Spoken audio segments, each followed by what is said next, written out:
killed, give me Isaiah 14 and 21. They did the same thing to my people. So that you said that they put millions of my taxes. Yes, you said.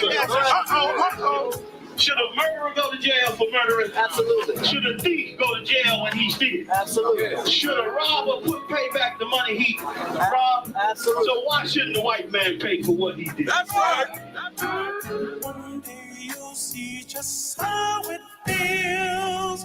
Payback is a dog. It's a dog. Payback is a dog.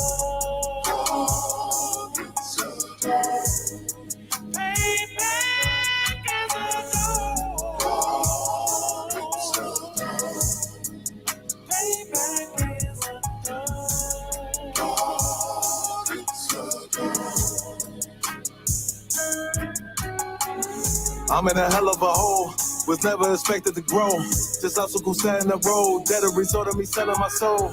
The story I'm telling is cold, but yet it's what everyone knows. The white man's the devil is known. America was never our home.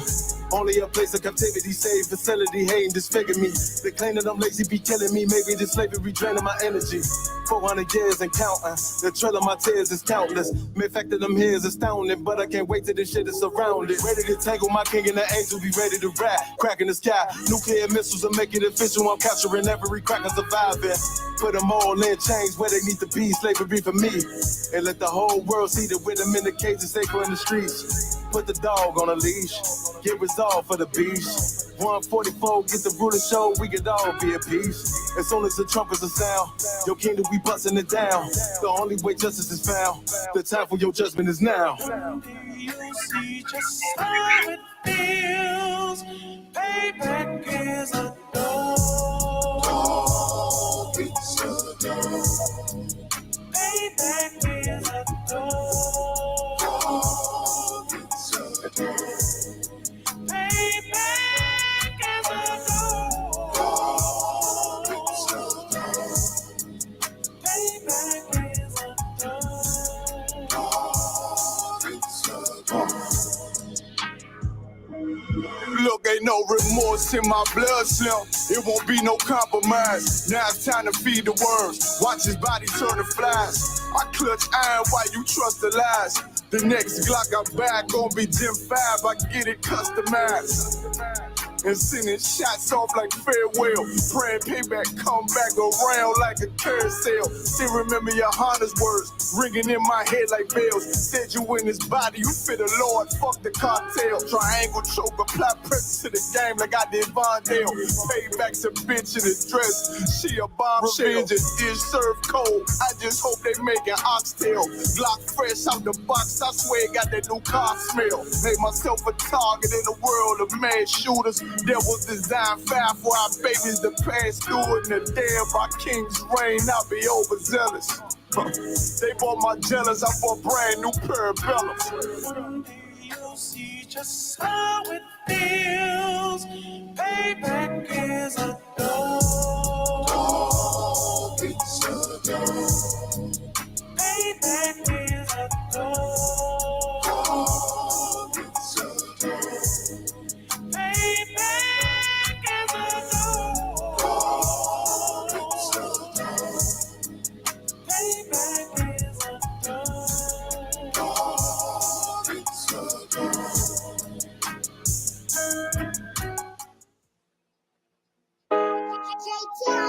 Hey, hey. Yeah, yeah. Hey, hey. Fuck wrong with you, boy? You know what time it is, nigga. Better watch how you step in. Yeah. But that was my niggas.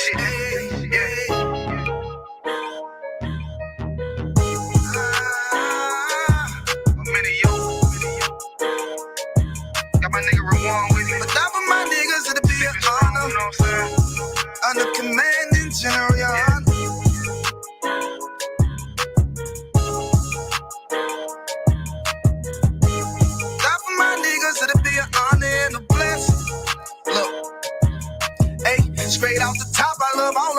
niggas, that shit ain't gon' stop till we on top and we ballin', my nigga. We be fly as fuck, you know them bitches be stalking my niggas. That shit'll never change and it's the same with all my niggas. City to city, I should be at home, that's what my ribs say.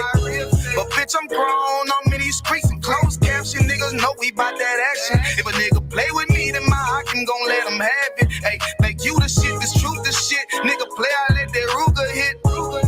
Get on them tracks, they be like, who is this? I'm rude with it.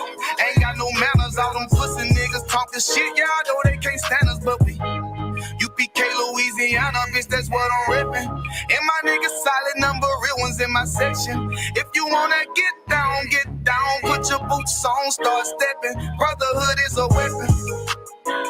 Brotherhood is a weapon. Better watch how you steppin', cause brotherhood is a weapon. If I die for my niggas, it'll be an honor and a blessing. Better watch how you steppin', cause brotherhood is a weapon.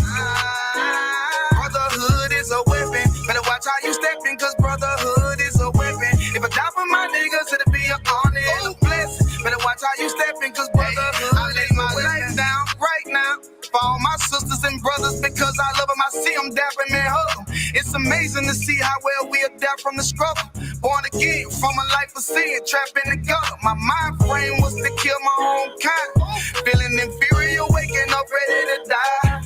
Run with them killers, so it's just a matter of time. For why take your life or let you take mine? That's when I realized the slaves killing slaves while the white man live to get old. We in them graves, shit got me feeling played. I opened the Bible, went through them records, found out we was royalty, a nation to be respected. But in this world we rejected, we hated for our complex. Still fighting to get accepted. We hear the truth and reject it, but love is getting corrected. And all my niggas correct me. The commandments, the foundation we erected. Brotherhood is a weapon.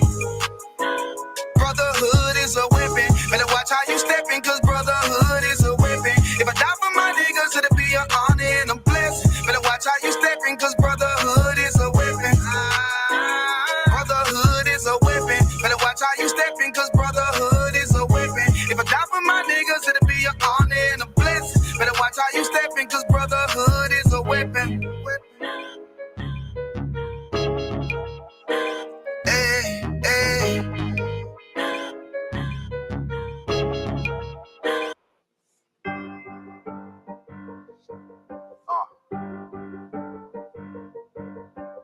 Yeah, on 44 shit, you know what I mean? Busy man.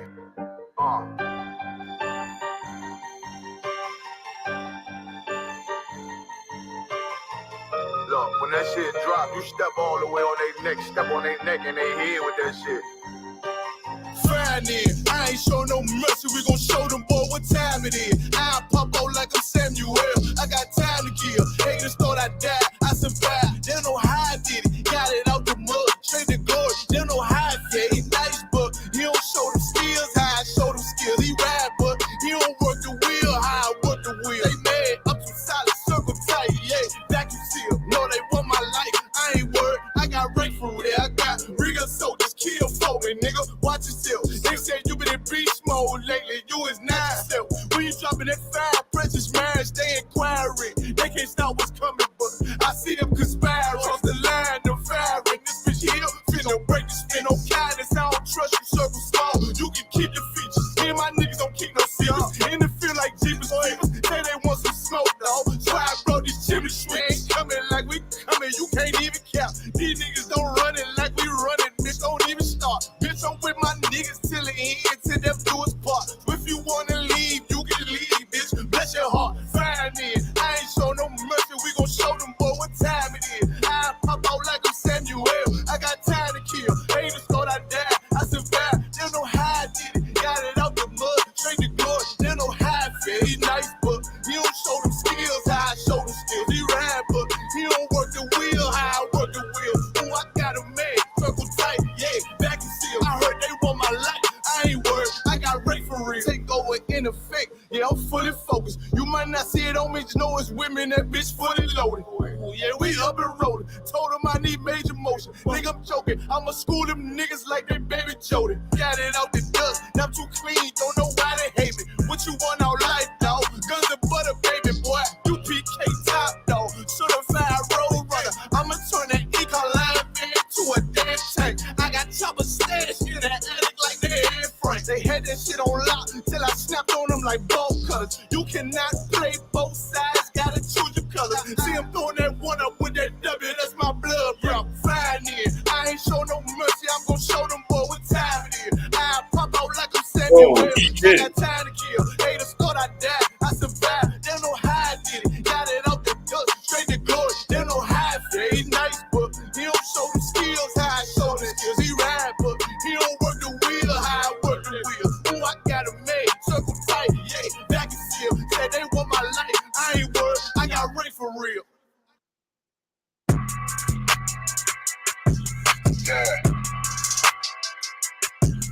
Yeah, you know what it is. 140 for the rapper, busy man shit, nigga. They tear their head over, nigga. I read what Eve did to Adam, I just pray my love don't lie to me. Swing the iron like Samson, I can't let no holder lie to me. I don't feel these rappers, all they lies is hypocrisy. Ain't no competition, ain't no rivalry. Niggas think I'm playing, I don't hear one word they saying, this shit light work. Think Muhammad one of us, he might lose his life first. Suckle up and stay alert. Another cop just stretch the nigga. He ain't demon, this an exorcism. Watch I bless the nigga. You took that open blood, then you know I'm gonna get active with you. From the opposition, I see vision. Let me paint the picture. Rappers claim they spit and I ain't listening. Is in fact the fear. If revenge was a woman, now I scope that bitch like Jacob. So I war, we gonna run the summer. It's gonna be historical. Thought they making plays, made them niggas call the audible. Ask who run this shit, but that question is rhetorical.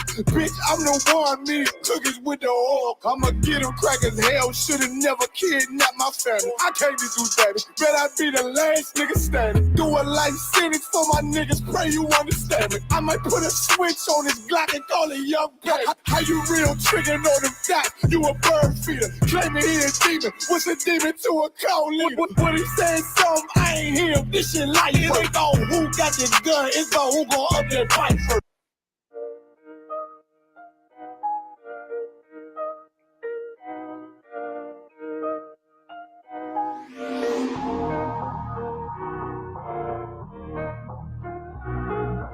Black Smart. Pando, kill the beat.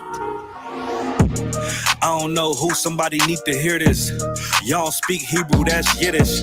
How the fuck you try to label us anti-Semitic? We the Israelites, blacks, native Hispanics. The Germans get locked up for the Holocaust. Meanwhile, black people still up in the Holocaust. 100 million of us died in the transatlantic. 6 million died. Y'all want the world to never forget it. You can never be a Jew, you a Ashkenaz. This ain't a star dum-dum, a gun that would die. Yeah, Yeezy told the truth and got ostracized. Not one person in the Bible had on a yarmulke. We were slaves in America like we was in Egypt. Y'all don't even fit the curses in the Torah neither. Y'all was blind to the truth. I had to make it clear how Jerusalem, your land, your people came from Europe.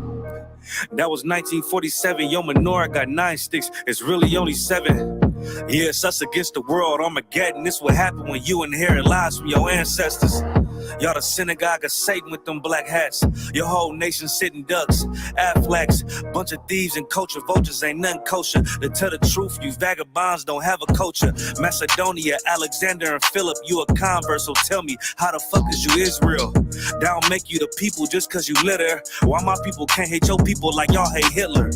All the prophets was black and was called nigga. Y'all don't even fit the description that's in the scriptures. Abraham, all the way down to Jacob, we the real Jews. Y'all don't study Christ, y'all follow the Talmud. Keep it real, yeah, let's keep it real. Cold hard truth, it give you chills. Say y'all Jewish cause y'all ain't really them. About to do them like Hammond, it's the Feast of Purim. UPK undefeated, this an easy win. We was born fighting, y'all the evil twin. Jacob took hold of his heel, then out came his little red bastard and they kosher deals. It's only 12 tribes, y'all trying to make it 13. Esau despised his birthright, the Lord cursed him.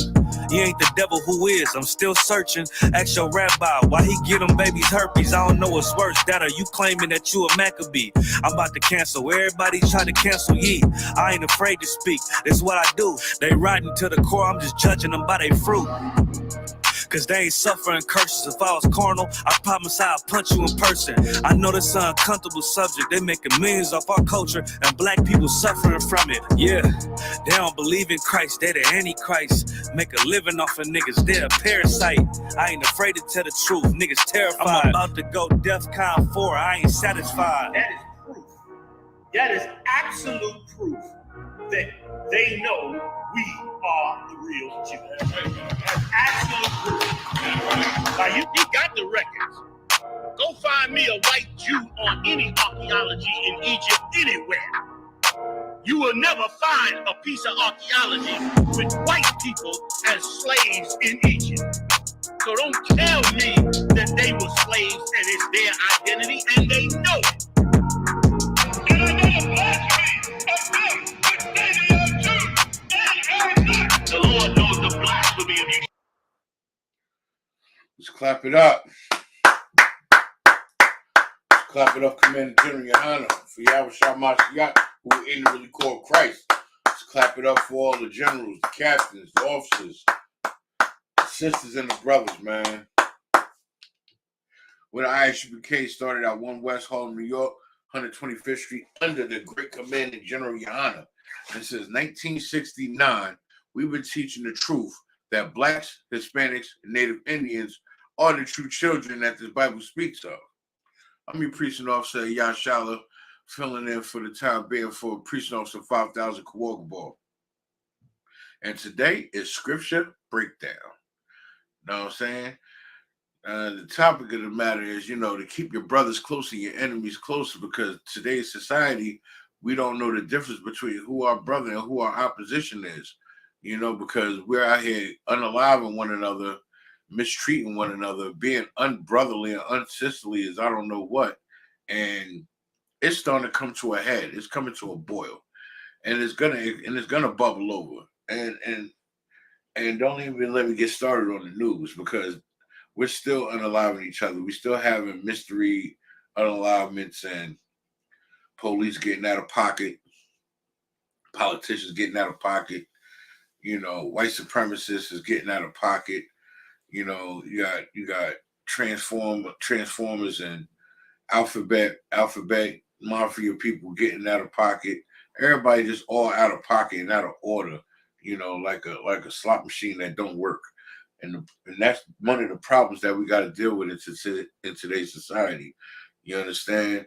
And we're in this kingdom only for a short while, because today we're in the latter days.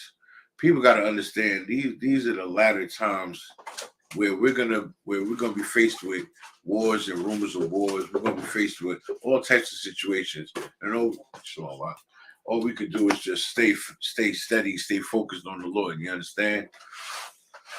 Now, my brother Trooper Goyala just stepped in the building. You know what I'm saying?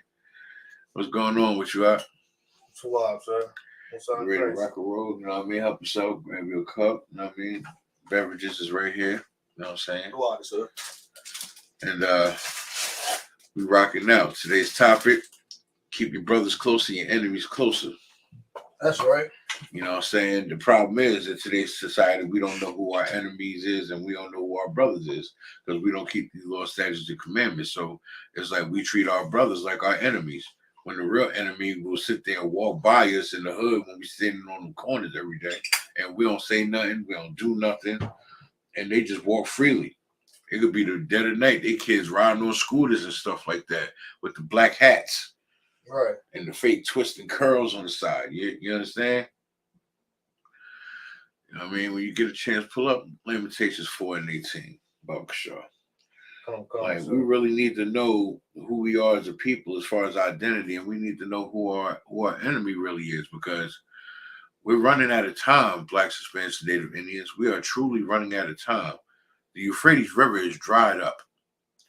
Over 67 rivers in the country of China or Southeast Asia are dried up. You understand? We have receding water in the state of New Jersey in our small little ponds and rivers. You understand? Some places it look like the water's rising, some places it look like the water's sinking. But the main thing is the oceans feed the bodies of water. Yeah, go ahead. We're like 4 right here, Baruch Shah. Water. We got to understand that all these events, all these wars and rumors of wars, all this stuff has been properly prophesied, like calculated to the T, which is why I don't understand why we don't follow the King James Bible in the first place. This is our history records. This is our proof that show and proves who we are, whose we are, who we belong to, and who we're destined to serve, whether we want to or not. You got to understand, we're destined to serve the Most High. You understand? And it's easier if you want, you put a couple in the fridge, put 2 in the fridge for when the brothers come. You know, we're destined to serve the Most High, whether we want to or not. And the problem is, you know, we so stubborn and stiff-necked, we don't understand that the Most High pull up on us is already over once he pull up. You understand? Once the Most High pull up on us, it's like, it's over, it's done with. Now it's like, now you got to do it. Now you ain't got no choice in the matter. Ain't no no. Shut the F up. It's over. You're done. You're off the line.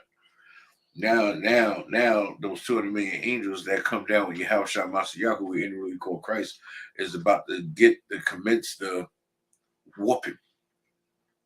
You understand? With that double-edged sword and that fresh, clean garment that's going to get saturated to the vestures in the blood of the slain enemies. You understand? That's right. And what you going to do then? Or you want to sit? Oh, you're going to pray then. You're going to pray then. I guarantee it. You're going to drop to your knees and pray to the Lord then. Like, yeah. Nah, in those times it's going to be too late. You gotta come together now. Like in Zephaniah 2:1, it says, gather yourselves together. Yea, gather together, O nation not desired. We are the nation not desired. Blacks, Hispanics, and Native Indians, we are the have-nots. You understand? We are the children that are disobedient to our Father. So we're being dotted out to other nations. You understand? We're being sold into bondmen and bondwomen, and we're giving out to the highest bidder. And the sad part is we're so complacent that we like the punishment that we're in, which is why we get high, which is why we out here smoking weed and popping pills and taking fentanyl, and our elders is smoking crack and sniffing dope and doing God knows whatever. You understand? And this is the problem. And what even more is, we're not being brotherly. We're not keeping these law, statutes, and commandments. We're living and breeding outside the liquor store, becoming drunkards, you understand, and sluggards, instead of coming together as a people. Don't you know, if we come together for one day, just 24 hours, and not spend no money with the oppressor, and kept the money within ourselves and black-owned businesses, did you know that today's economy was shut down? If we didn't go to the malls and spend our money in these stores and go in these Arab chicken spots and go in these Chinese restaurants and get the Kung Pao chicken with the fried wings and the rice, you understand what I'm saying? If we ain't spend going to Popeyes and McDonald's, and we just sat in the house and cooked, if we just took a break and didn't even go to Walmart or none of those supermarkets, if we had a black-owned mom and pop store and we went there and shopped there for the day, don't you know we would shut the entire economy down? Blacks, Hispanics, and Native Indians. Y'all don't understand the type of power we have as a people. We have a great power as Blacks, Hispanics, and Native Indians, and we're going to bring it out today. You understand what I'm saying? Shout out to Cold Trench Baby in the building. Know what I mean? Shout out to Preaching Officer 50 the Cun in the building. Know what I mean? Shalom, Madawan. Y'all Bashim Yahweh Shop Rock Thumb. And Yahweh Shema and Thumb Bashim Yahweh shout out to the sister. Know what I mean? Glad y'all could make it in the building, because everybody else is usually tuned into the general. So I appreciate y'all for tuning in. You know, and today's topic, you know, if you missed it, is keep your brothers close and your enemies even closer. You understand? Like, for the fact that we're dealing with a form of regentrification in our neighborhoods and in our Black, Hispanic, Native Indian neighborhoods, we have to pay close attention to what's happening. Like, hey, for example, I'm doing Lyft and Uber, right? So I'm riding down Van Nostrand Street. You know, we in the trenches. So I'm heading down Van Nostrand Street, and I see the oddest thing. I'm picking up a group of Edomites. Mm-hmm. They in the park on the block. you wouldn't catch a certain black kid dead going in the park on the courts. That's like randomly chilling, hanging out Bradley Courts. If you're on Van Nostrand, you understand what I'm saying? Because that's one of the only blocks that got parked, right smack in the trap. You feel me? And I see the Edomites, they all in and out the courts. I'm like, wow, times have changed. And they from Holland, so they don't know no better. And I'm dropping them off because I had to ask them where they're from because I didn't understand their native tongue. If they was German, I understand their language. I might not be able to speak certain languages, but I understand certain languages for the most part. I can interpret what they're saying. Might not be able to speak it for the most part, but I know a little something. You know what I mean? I know a little bit about a little bit to get myself in the door, just so I can pick their brain, so I can learn. Because, like I said, you got to keep your friends closer, your enemies closer. You got to keep your brethren closer, and your enemies closer. So you come across a German, hello, guten Tag, wie heißt du?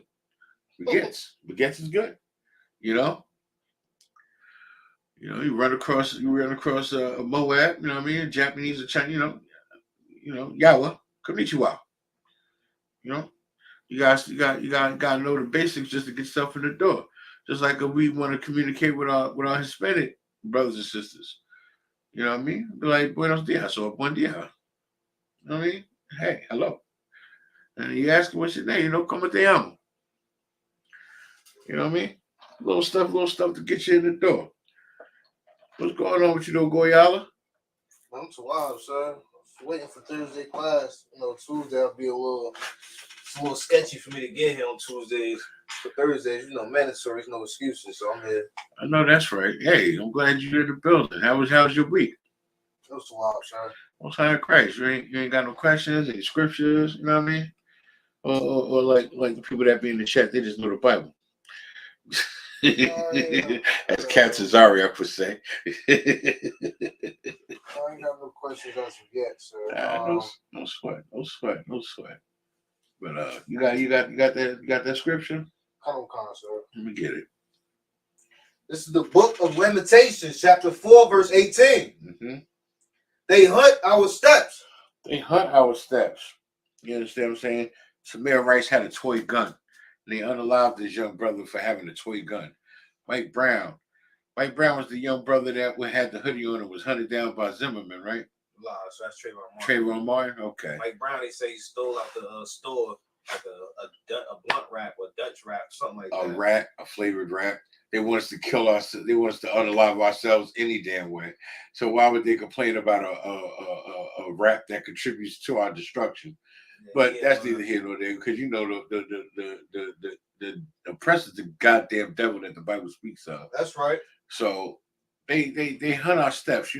Mayor Rice, Mike Brown, Trayvon Martin, Eric Gardner, Sandra Bland. Like, when is it going to stop? All the endless, countless brothers and sisters that have been unalived over the past year or two. And not only that, we ain't even get into the brothers that we don't know of.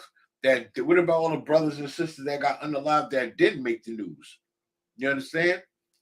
What about the brothers and the sisters that got unalived just waiting for the goddamn bus in the city of Chicago, trying to go to work and get gunned down and unalived by young assailants in stolen cars because they want to test out their new switches? It's sick. It's disgusting. It makes me sick to my core to watch our people unalive one another like goddamn dogs. It makes no damn sense. We out here shooting people, talking about we got ops. You dummy. You dumbass. You ain't got no op. You don't even know who your op really is, because if you did, you'd stop serving them. You damn dummy. I find that funny. They'll be quick to sit there and pull up on their own kind, but they be seeing their opposition walk around the Ave all day, every day. Men, women, children, it don't matter. They just running around, buying up everything, taking over everything. You know what I'm saying? I took a sister to go see about some apartments, right? Go Yala. Quick sidebar. And it's sad because the scripture is so damn true, it hurts. When they say that we have to go to the enemy and want of all things, when we got to go to him in hunger and nakedness and thirst and in want of all things. I take her to see this apartment. You know who runs all these apartments that I gave her a listing of? The damn devil. The Ashkenaz. And they sitting there asking questions, talking about, oh yeah, so you look for, 1 bedroom, 2 bedroom, what you need? How many kids you got? What's your credit score? You got evictions, you got a criminal record. Like, they ask you all these specific questions they wouldn't ask their own kind, right? And that's the part that grinds my gears, because you should have a script of generic questions that you ask a potential renter. But being that they're in an urbanized neighborhood taking over, they altered the script and want to ask all these other specific questions because they want to be racist as hell. You understand?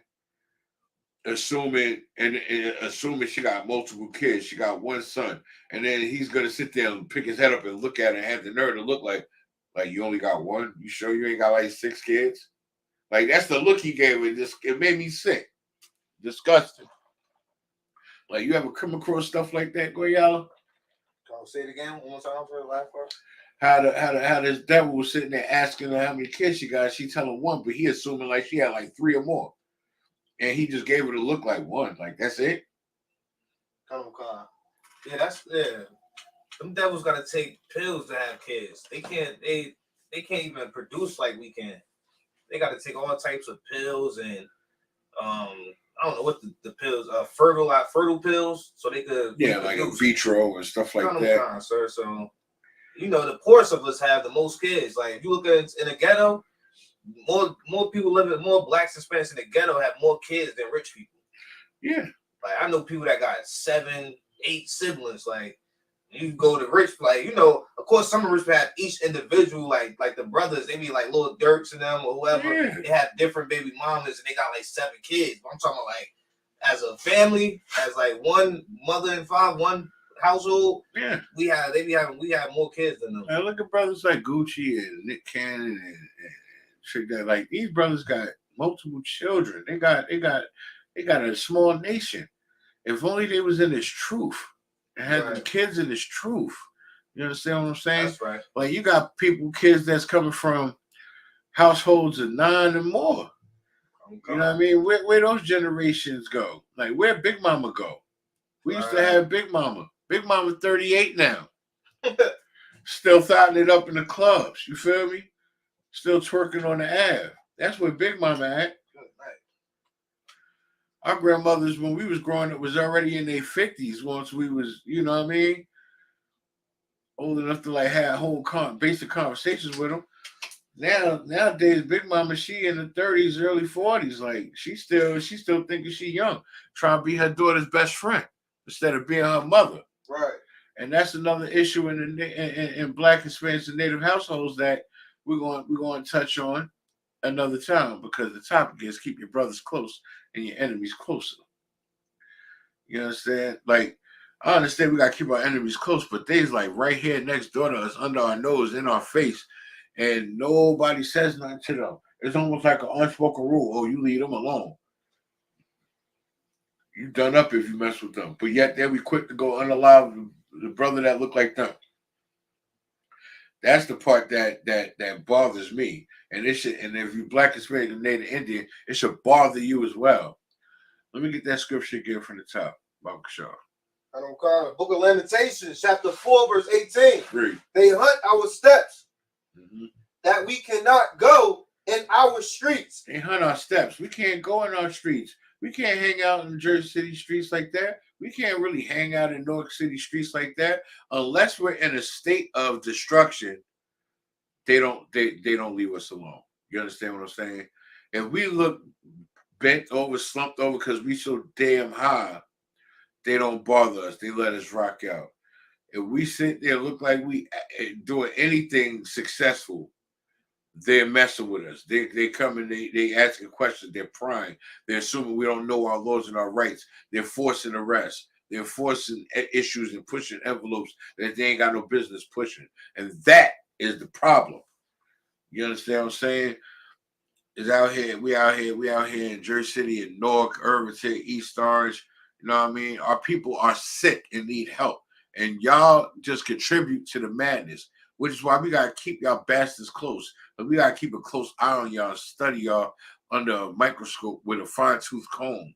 Because you damn devils, y'all on a different level today in today's time. Because back in the day, y'all kept it simple. Y'all hunt us down, string us up, lynch us, scream white power.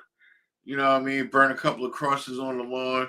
See, there's a difference when y'all might Christ and burn a cross, and there's a difference when blacks, Hispanics, and Native Indians mock Christ and wear a cross on their neck, because they're not supposed to follow heathen customs.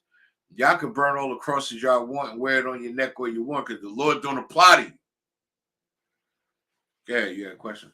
Yeah, Slocky, sir. And the oppressors study us, and he knows what we like. That's why they made certain laws like no loitering. Like, 'cause they know black people like to hang out and chill in front of stores and stuff like that. Or hang out, period, in front of houses, on porches. So they make signs called no loitering, meaning you can't hang out here. Like, you feel me? Like, you'll get a ticket, you'll get fined. But last I checked, if I wasn't mistaken, when white folks hung out in front and had their little social clubs, wasn't that considered loitering? Kind of, sir. When they used to have their own little private gambling houses and stuff like that, and so-called Elks Club and things of that nature, isn't that considered loitering? So who the hell they think they is to tell us we can't loiter? You understand what I'm saying? Y'all, this is y'all kingdom. Yes, it is. Yes, y'all set the rules. Yes, this is the field of play y'all set, and we fail niggas. Yes. We niggas in the field, but we ain't picking no damn cotton. You understand me? That's right. We men of war. Right. We're priests and prophets of the Lord, goddamn it.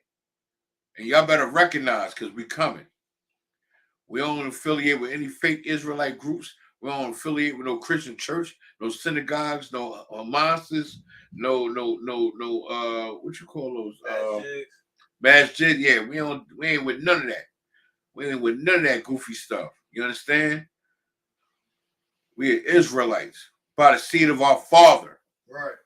Not because of our skin color. Y'all ignorant as Christians want to sit there and say, oh, y'all always talk about skin color. No, we're talking about seed by blood and the crimes of our enemies' fathers and forefathers. That's what we're talking about. Blacks, Hispanics, and Native Indians, y'all need to wake up and realize we're being gunned down and hunted down in these streets. When are y'all going to figure it out? The problem is we out here getting high trying to escape the reality of everything that's around us and what we see. That's the problem. That's the real problem. And we're so damn scared to look at ourselves in the goddamn mirror and say, it's you. You did the do. You built this maze you can't get through. Wake up. You understand what I'm saying, Goyal? That's their problem. God. Let me get the rest of that precept, because Officer the Cut just threw one in there. Our end is near. Our days are fulfilled. For our end is come. Our days is come. We're in the latter days. Our end is near. We're right here. We're in the end. We're in the end parts. Like the end of the loaf of bread. We're on the end parts. You get what I'm saying? We know what I mean? All the sandwiches we can make out that loaf. Now it's time to get ready to toss that bag out. It's coming to a head. It's getting there. It's almost over. You know, like that song. Now it's over. You know what I mean? We're in the latter days. It's over now. We done up.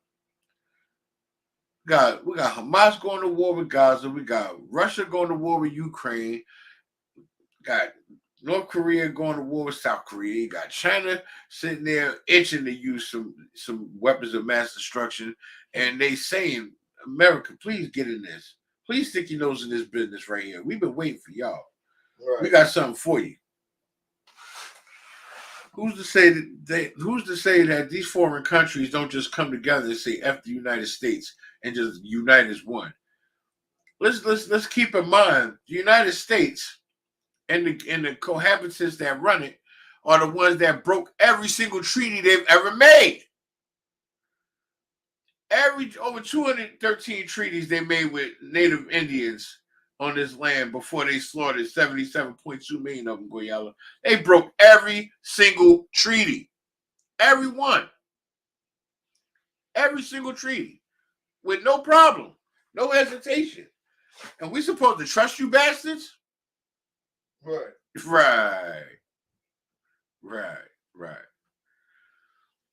I'll trust acupuncture. I'll trust walking on a bed of nails before I trust you goddamn devils. You understand? Let me get the book of Matthew chapter 24, verse 13, Baba Kashar. Why for that precept also the current? You know, my brother, he's solid in his truth. You feel me? He's always on the ball. You know what I'm saying? Pulling them scriptures. Matthew's matter of fact, I got an article. I'm gonna send it to you. This is gonna be another example of, you know, we gotta keep our people close to us and our enemies even closer, because if we don't, we're gonna continue going down this rabbit hole of destruction, and it's gonna be difficult for us to get out. It's already difficult for us to get out because we're already in our own way.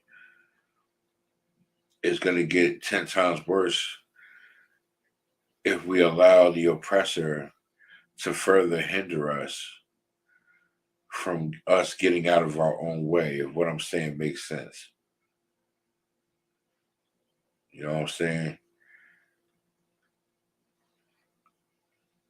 Once we read this precept in my you can bring out that article I'm sending. I just sent it to you. As a matter of fact, yeah. All right.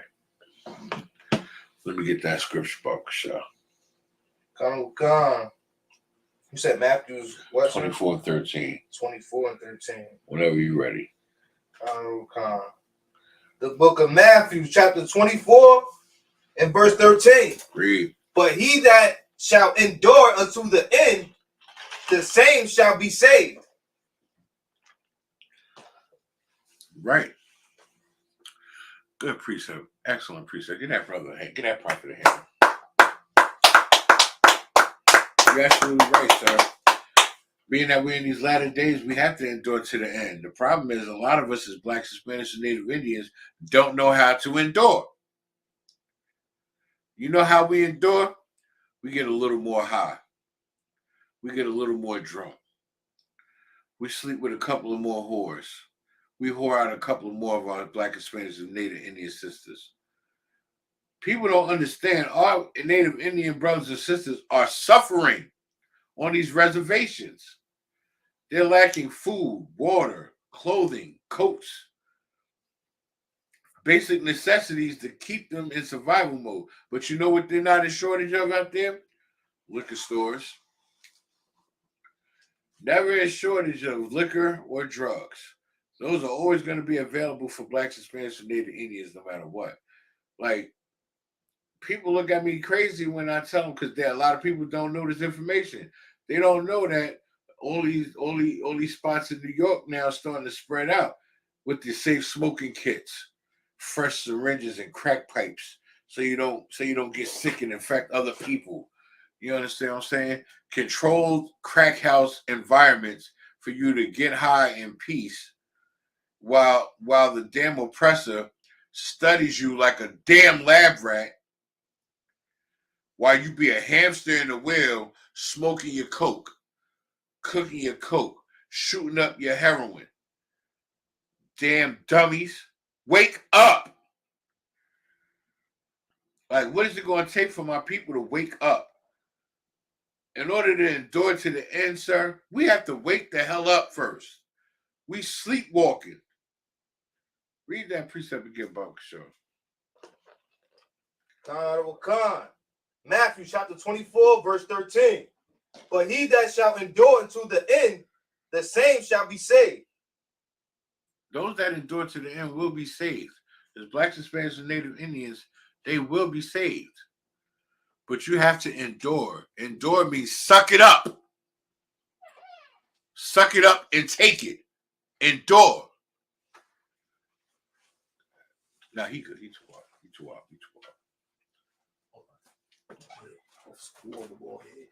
Con, no sweat. You know what I'm saying? Yeah. You know what I mean? We have to endure to the end, blacks, Hispanics, and Native Indians. We have to endure. You understand? We have to stop making BS excuses, and we have to endure.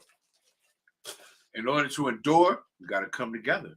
We have to be able to look ourselves in the mirror and accept the truth and accept the fact that you're a foul up. This is all the way to put it. You're a foul up. The second you can realize and accept the fact that you're a foul up, you're making steps closer towards being better and doing better and living better. As my brother preaching off Shaka would say. Go ahead, go, y'all. Come on, sir. And the stuff that the Most High is asking us to endure is not impossible like Christians make it seem. Like we can be perfect and endure that perfection, which is the law, statutes, and commandments of the Most High. But Christians, they put it in our people's brains so much that nobody's perfect. Can nobody be perfect? So just live your life. Like all that foolishness. Like because in their mind, it's impossible to endure. It's impossible to be perfect. You know what it was? You know what it was? We took on the enemy's traits and characteristics. Right. When you get a chance, pull up your favorite go-to year of your father, the devil, right? We got to understand that we took on the characteristics of our oppressor. We took on the problems of our oppressor. The reason why our women are destroyed is not just Christianity, and it's feminism. You understand what I'm saying? La, sir. Salakia. I'm going to borrow one of yours. Khan, sir. Is it in here? Is it in I got right on the stop. I'll show you.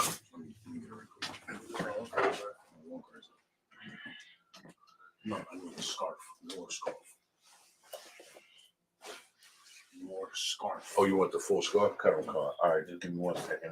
Mom, start sitting down and take over for a second. Khan, sir. We'll wrap it for you out.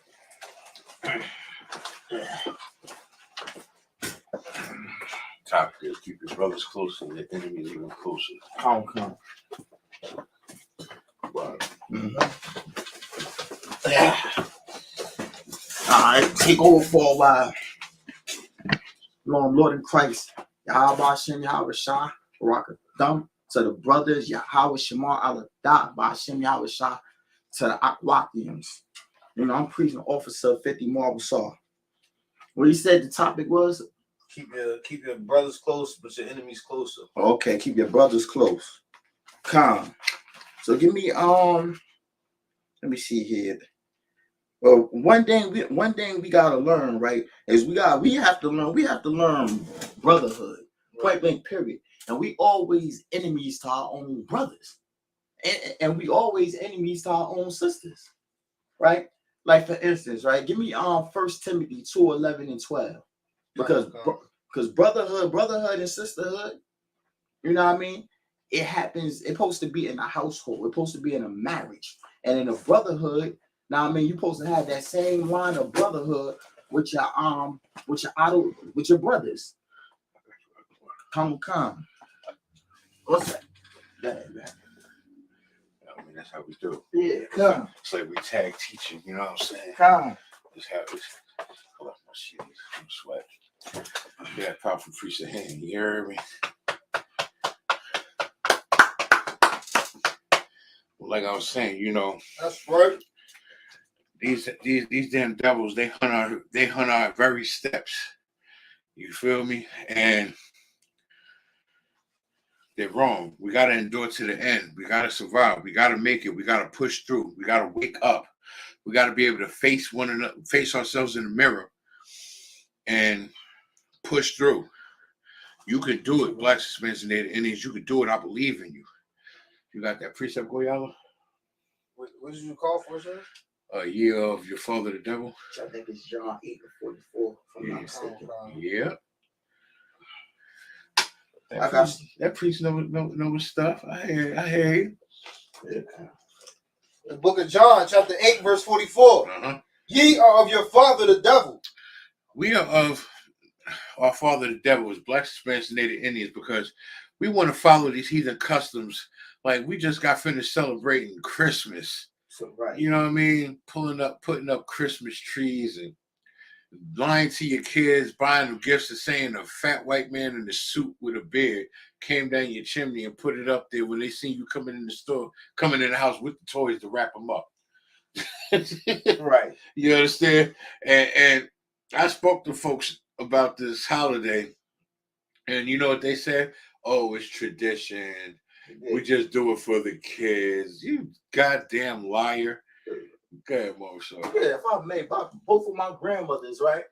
And my mother tried to hit me with this, right? About my son. I mean, told her she gonna give him some money. I said, yeah, we don't celebrate holidays. Now my household won't celebrate Christmas. You know what I mean? It'd be hell for the neighbors. We don't celebrate Christmas and everything. But it's just a child.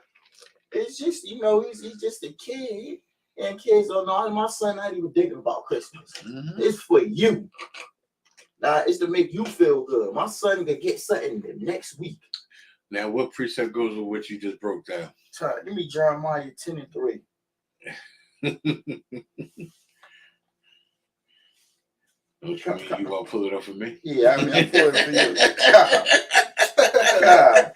God. It sounded good. I like that. Jeremiah 10th chapter. God. If I'm not mistaken, that's what surely oppression make a wise man mad, and the gift destroyeth the heart. Because we sit there, we lie to these kids, we lie to ourselves, because we was lied to as Blacks, Hispanics, and Native Indians all our life. And people look at me like I'm crazy because they've been lied to all their life. And it's like, well, I've been lied to, but this is all I know. So do I believe you, or do I keep the lie alive? That's the question, and that's the problem that we face as Blacks, Hispanics, and Native Indians. You got that, man. Go ahead. Look, it's the book of Jeremiah, 10th chapter. Hear ye the word of the Lord speaking unto you, O house of Israel. O house of Israel, meaning Blacks, Hispanics, and Native Indians. Right. You are the ones the Lord is speaking to. He's not speaking to no other people. He's only speaking to Blacks, Hispanics, and Native Indians. Continue. Yeah.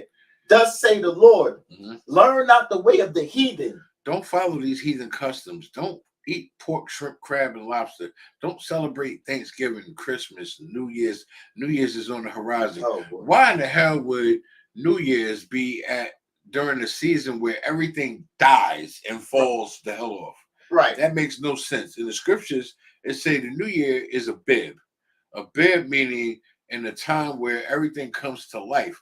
Like in April, like during the time of the Lord's 55th Passover. Gonna be in Durham, North Carolina this year. You know what I'm saying? That's right. Like that's a bib. That's when the New Year's comes. You understand? To celebrate the falling of our oppressor, the Pharaoh at the time. Oh yes, what is it? You understand? The Lord's 55th Passover is a commemoration of the slaying of our enemy, just like how they celebrate Thanksgiving, which celebrates the slaughter of 77.2 million in Native Indians. You understand? Just like when they celebrate Valentine's Day, which happens to be another mass genocide of our people. Shit, it's a lot. Watch, be careful. Yeah.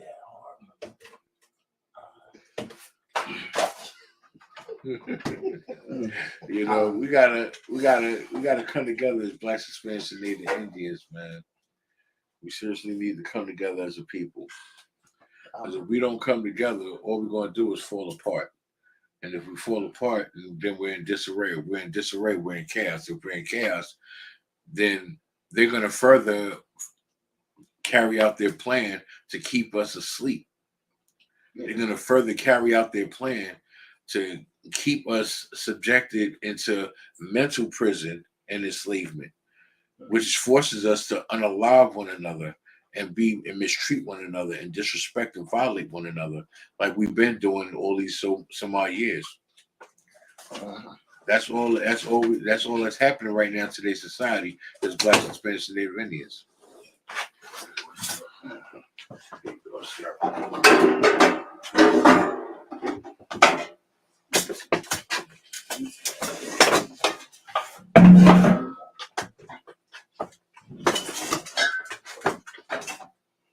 Just slide this over. Slide it towards you. If your chair is too close to you, I'm better to slide over. You don't need to be in the shop. Come on, sir. This chair up sitting here. Slide over here.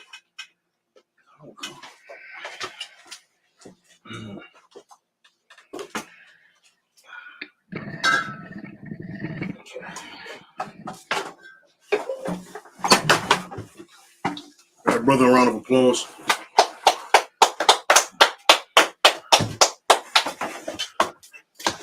Questions?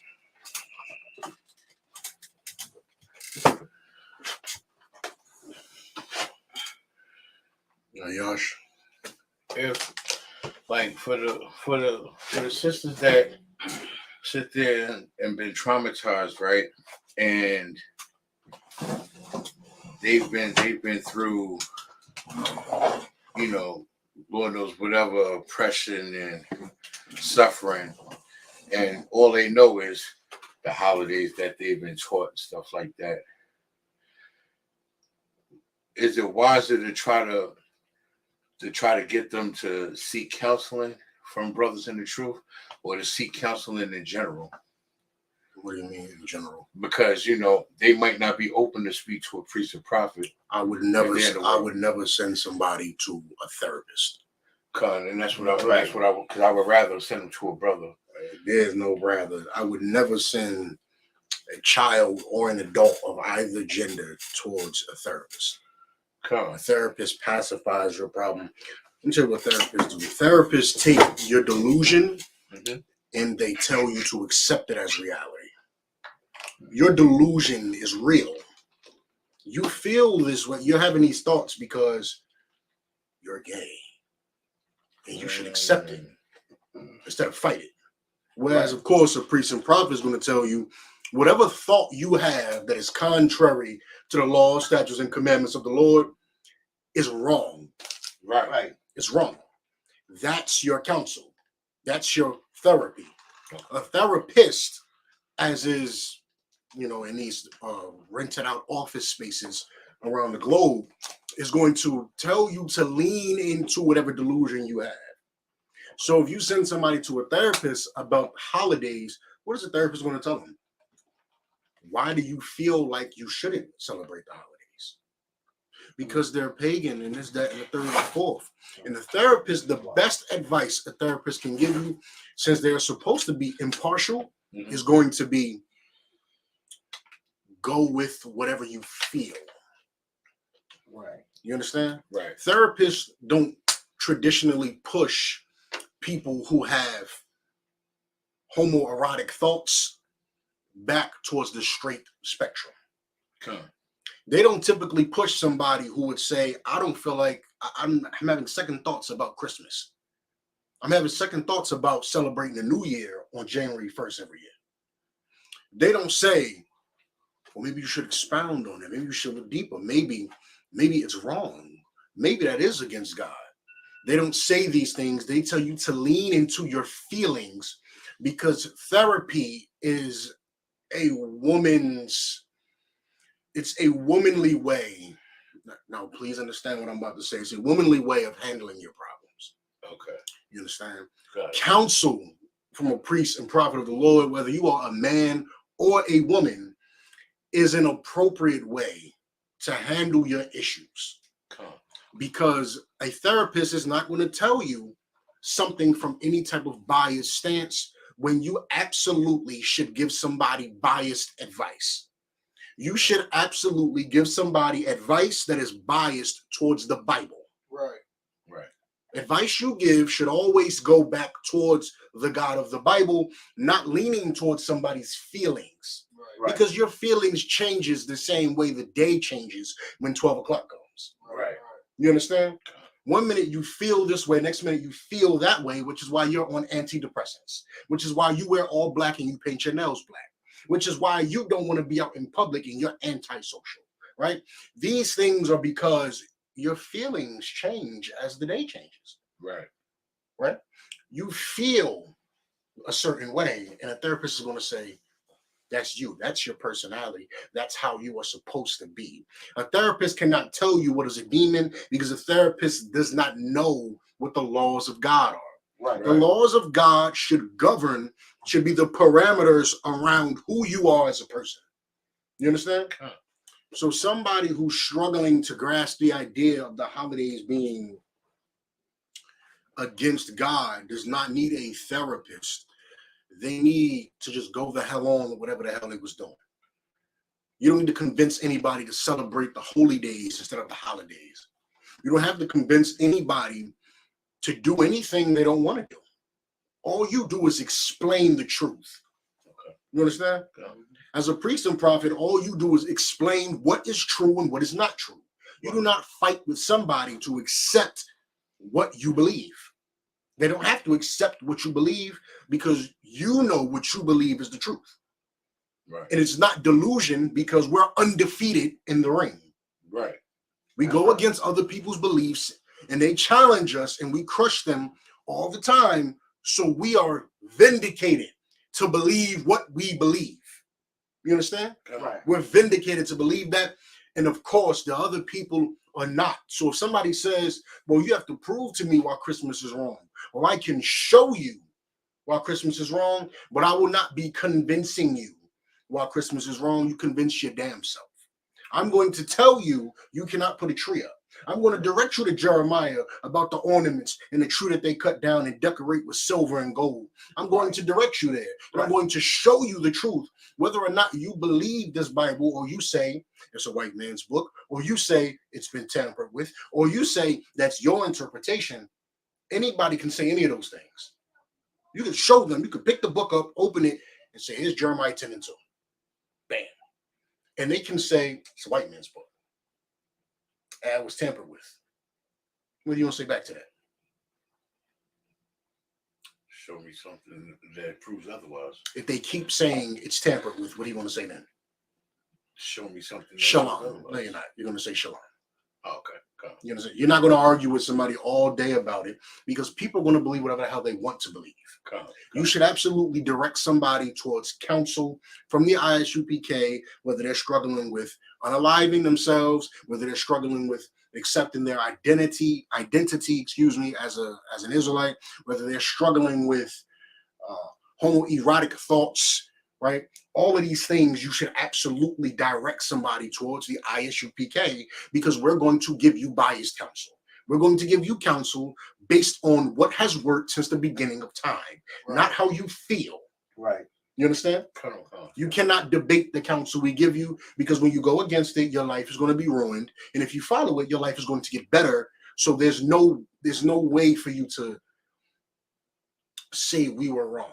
There's nobody who's ever gotten counsel from the ISUPK that can say the ISUPK ruined my life.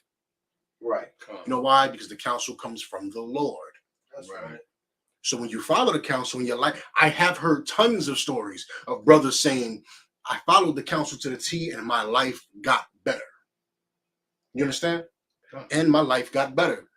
And there's tons of stories like that. If I make prime example, I got counsel from General behind me. Yeah, everybody. And my counselors made me a better priest and prophet and a better brother. Everybody has the same story. Everybody has the exact same story. And in that story is the counsel from the ISUPK. Somebody want to go to a therapist, let them go to a therapist who's going to sit there and tell them to lay down on a long couch and spill your feelings to me. Right? And that especially does not work for men. That does not work for men, for a man to sit there and spill his heart to his therapist. You understand? It doesn't work because a man needs a plan of action. Right. Which is why we criticize all the other religions, because the other religions they talk very good and have no actionable plan for the men. They have no action, no saying you need to do this to feel better about your damn self when you wake up in the morning. You understand? So you know you're on the right track. You need to follow this. You understand? Are you concerned about black people? This is exactly how you help them. No muddy waters. No, am I doing the right thing? This is exactly what you need to do. Try, test, and improving throughout every slavery we've ever been in. You understand? You should absolutely give somebody biased counsel. And that biased counsel should come from the ISUPK, and I'm going to be biased to the Bible, and I'm going to tell you biased things, and it's going to be toxically masculine, and I'm going to say things to you that are going to transform you into a toxically masculine cult follower. That's what I'm going to tell you. Right. And if you think that as a problem and you want to go against that and you say, I'm wrong for doing that, you are free to do whatever the hell you want to do. And when you do what you want to do and your life is ruined, you cannot come back and say, well, ISUPK failed me. ISUPK did not fail you. I gave you toxically masculine cult advice. Right. You did not want it. Right. That is what black men need, to be toxically masculine and to be a part of this cult. You understand? The cult of raising blacks and Hispanics. That is what black and Hispanic men need. And if you are a woman, you need the same damn advice, except your plan to action is to get behind that man. Right. You understand? All if somebody else wants some other advice, they go to the therapist if they want. I don't stand by nothing the therapist say. We got a question in the chat. Colt Church Baby says, Salakia, sir, can I get a breakdown of Matthew chapter 19, verses 12 to 14? Somebody pull it. Come. Y'all should need to pull up the video. Pull a video of Simone Biles' husband dancing in women's clothing. Good night. And what's that precept the sister looking for? Matthew chapter 19, verses 12 to 14. Okay. Simone Biles' husband went viral on the Pivot podcast with Ryan Clark and Channing Crowder, right? Mm-hmm. And it went viral because the husband Simone Biles chased the husband. You smiling like you know what I'm talking about. It's a lot, yeah. I seen some on Instagram, so it's a lot. I ain't seen the video. She chased him. It was both on a dating application, a dating app. It was both on some dating app. Right. And she swiped on him to say, I like you. He swiped and said, I like you. And she chased him. She kept texting him on Instagram, liking all his picture, because that's how you alert somebody that you like them in 2023. You DM them and say, I like you, and then you like 12 of their pictures. So then he said, oh, well, this must be a fake account because she has, this must be a prank because this account has so many followers, hundreds of thousands of followers. So she kept chasing him. They finally had a conversation. She drove 45 minutes to him to link up with him, and chasing him down and pushing him and pursuing him for a relationship because she knew she needed him. Right? Simone Biles is one of the most decorated Olympists of all time. That's right. That's right. And she went, and I'm the brother Jonathan Owens. I'm by no means downplaying his accomplishments because to become an NFL player is extremely, extremely hard. And you are the 1% of the 1% of brothers who try to make it into the NFL. Right. So congratulations. You are a great athlete. However, he was not a starter. He was a bench player at the time. So right. Jonathan Owens was a bench player. So you would expect the most decorated Olympists to maybe get with a Lamar Jackson, right? A Patrick Mahomes, a Dak Prescott, right? One of these higher named individuals, big, huge contract individuals. She went and got with a brother who is still very successful, right? Playing NFL, he's very successful, $1 million contract and all that, and got with him, but not only got with him, chased him down and pursued him and made it her business to convince him that you should be in a relationship with me. I'm worthy to be your wife. Chased him down. And the internet had a goddamn uproar because he was telling the story of how this all happened. Right. And they just couldn't wrap their heads around why he was not licking up the dust from where she walked and praising her like a queen and a goddess. And they couldn't understand it.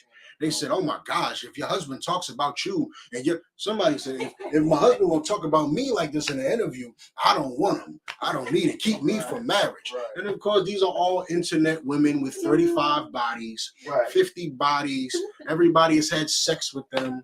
12 guys have ejaculated in them this year alone, and they are trying to tell you that if you don't lick the dust that I walk on, when I walk, that dust, that little bit of dust that trickle up, if you not worshiping that little trickle of dust from when I walk, and you get on the interview and say that I pursued you, even though that's the truth, oh, you can just keep me from marriage. Right. You just keep me from marriage. And this is why you brothers have to be very, very picky. We all need to be very, very picky when having sex with these women.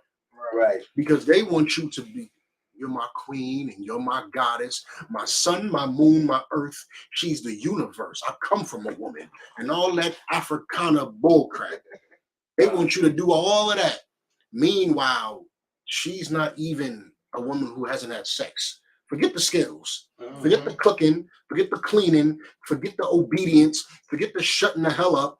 Forget the ability to sew, the ability to make you some money, to garden, right? Her willingness. What if you want to farm? She does not want to work on your chickens, on your cows, on nothing.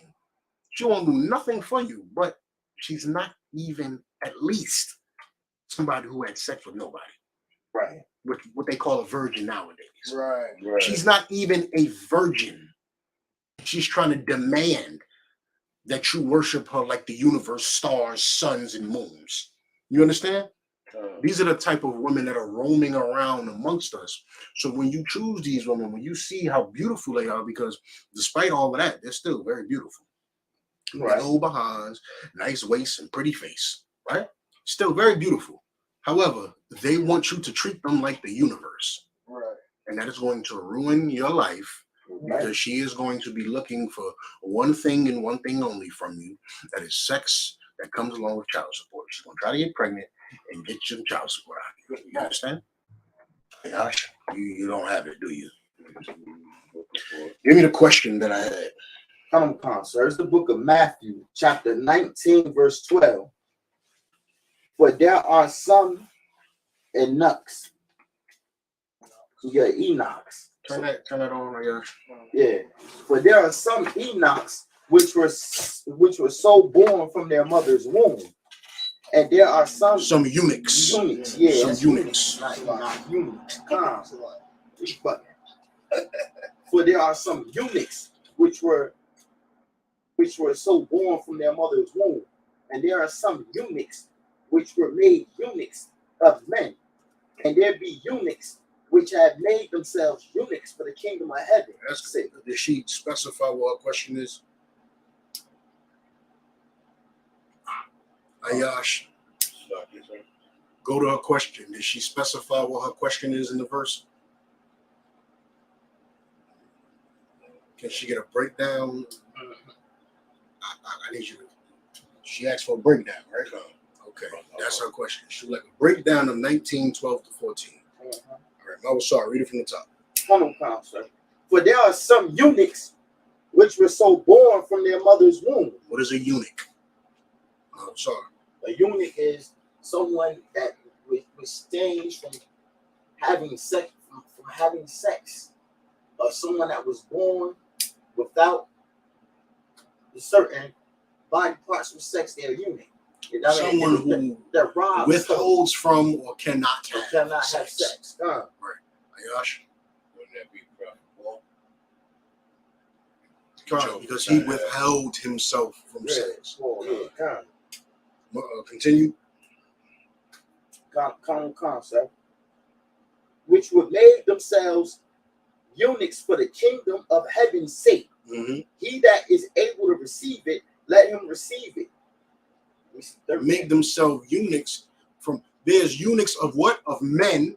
Go read it again so we go over the different types of eunuchs.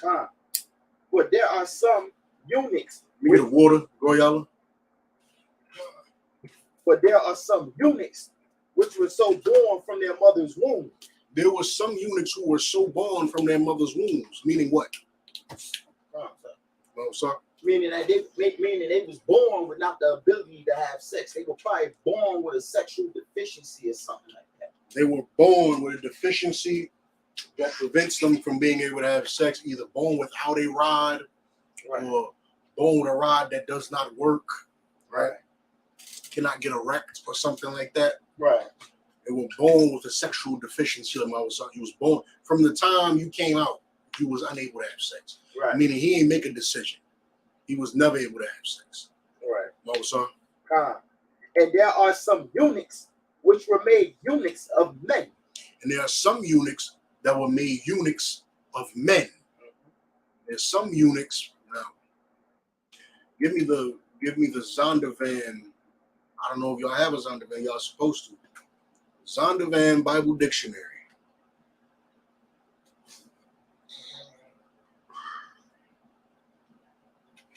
The Zondervan Bible Dictionary.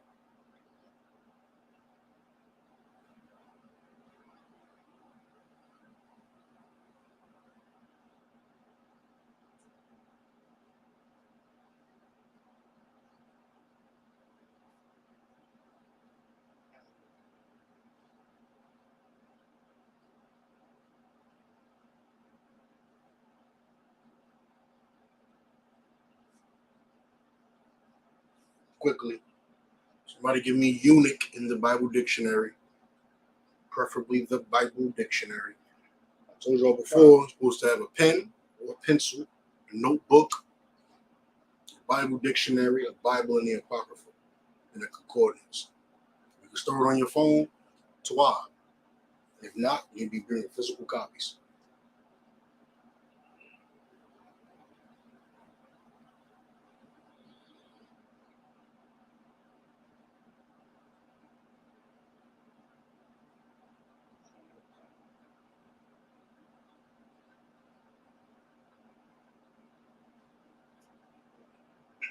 What I'm trying to see is whether or not a eunuch has always been castrated or just withheld from sex. Paul might not have been a eunuch because a eunuch might always have been referred to as castration. Either way, a eunuch was a man who was unable to have sex. Right? I believe referring to being castrated means his rod cut off. What was that? Come on, concept. Eunuchs that was made for men too. You know, when the king used to have all his ribs, right? He would castrate them a lot, and he would have eunuchs block his ribs so they wouldn't have sex. So they wouldn't be, getting in. Those is who he made watch all his wives. That's fine. That's fine. That's not what I just asked. Zondervan Bible Dictionary, eunuch. No. EUNUCH. This is why I know we all have phones, but this is exactly why you need physical books. In the original text of the Bible, eunuchs in term Saris. Is this the Zondervan Bible Dictionary, or is this some other source on the internet? This right here is a Bible dictionary, sir. Which one? Let me see. An Old Testament dictionary. It's not a Zondervan, man. And then a Greek Testament. I got a King James Bible dictionary. We're gonna pass over. I'm gonna break the rest of it down in the future. Y'all need a Zondervan Bible dictionary. If you gotta go to the app store and pay for it to have it on your phone, then you need to do that. Or you need to come in here with a physical dictionary. Everybody needs to buy next Thursday. Oh, sorry, read it from the top. What can I get that from, sir? The App Store on your phone, or from Barnes and Nobles, Amazon, Walmart, Target. Sir? Yeah, come. So it say you don't have the book. You had to search it. You don't have it. You searched it. But you don't have it because you had to search it and you didn't have it readily available. Go ahead.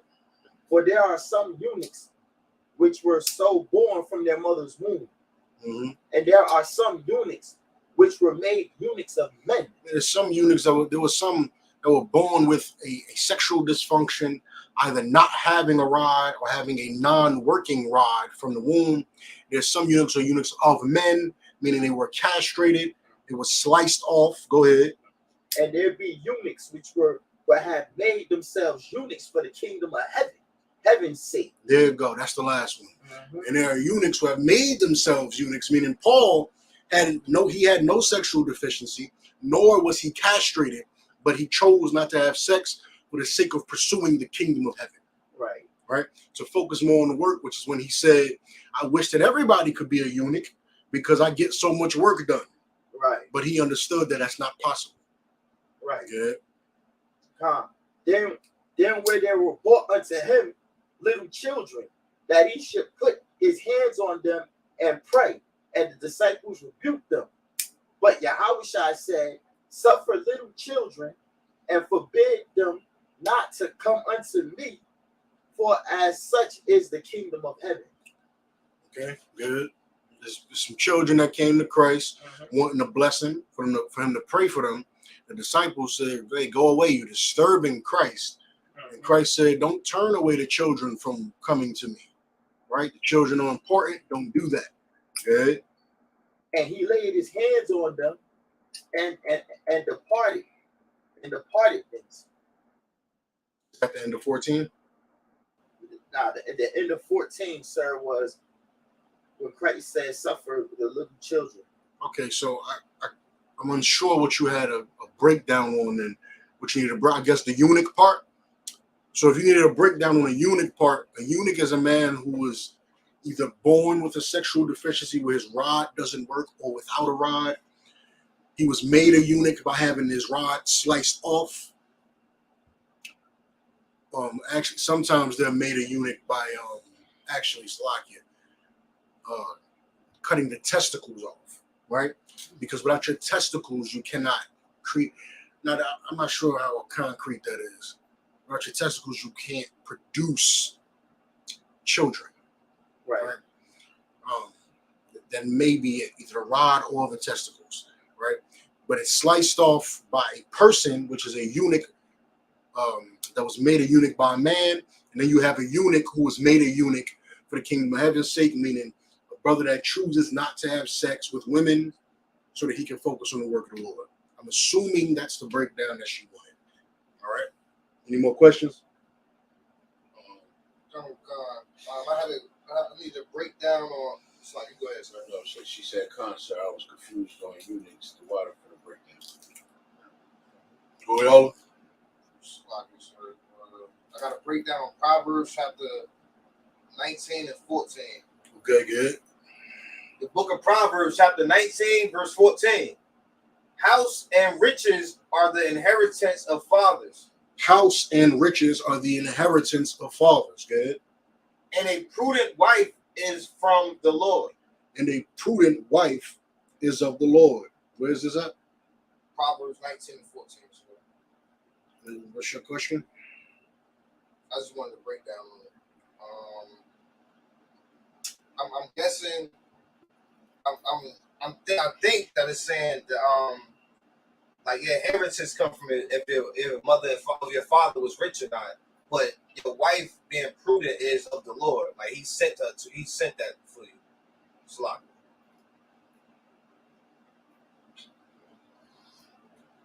Read 13. Verse 13. A foolish son is the calamity of his father. A foolish son is the calamity of his father. What does calamity mean? Dictionaries. Immediately. No slacking. Immediately. Open your phones and go in there. Calamity. An event causing great and often sudden damage or distress. A disaster. Causing damage, distress, or disaster. Read it again. The verse. A foolish son, Proverbs 19:13. A foolish son is the calamity of his father. A foolish son is the calamity of the father.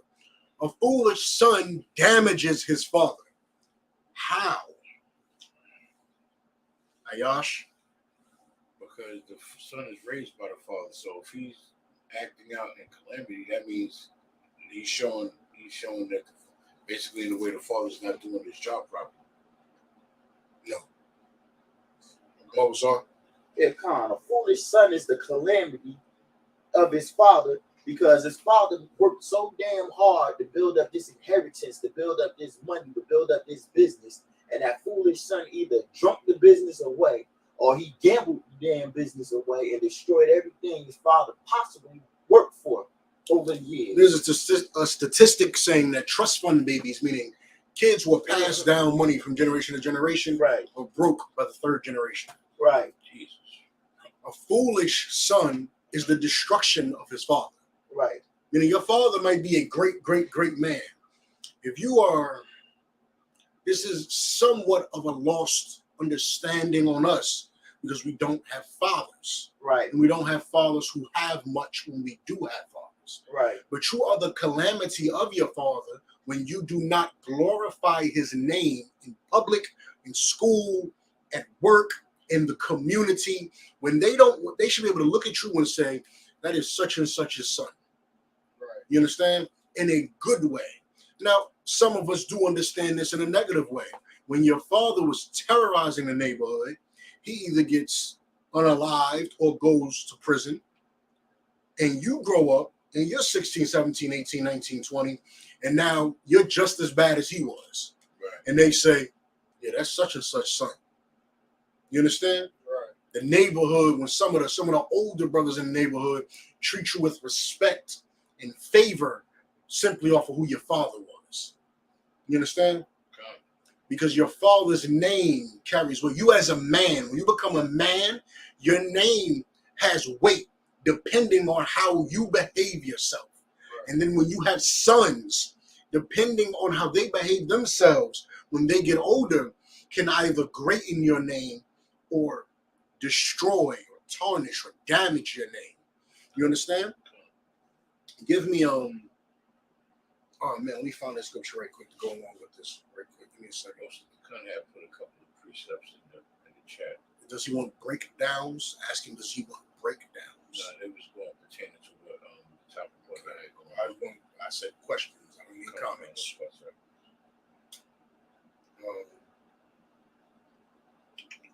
Give me 1 second. Let me find this precept to this real quick.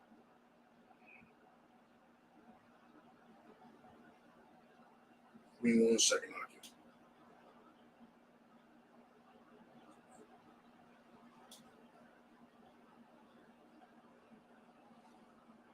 Somebody find me. I believe it is in Ecclesiasticus, where it talks about the son being a protection to the community when a father is gone, or when a father's old.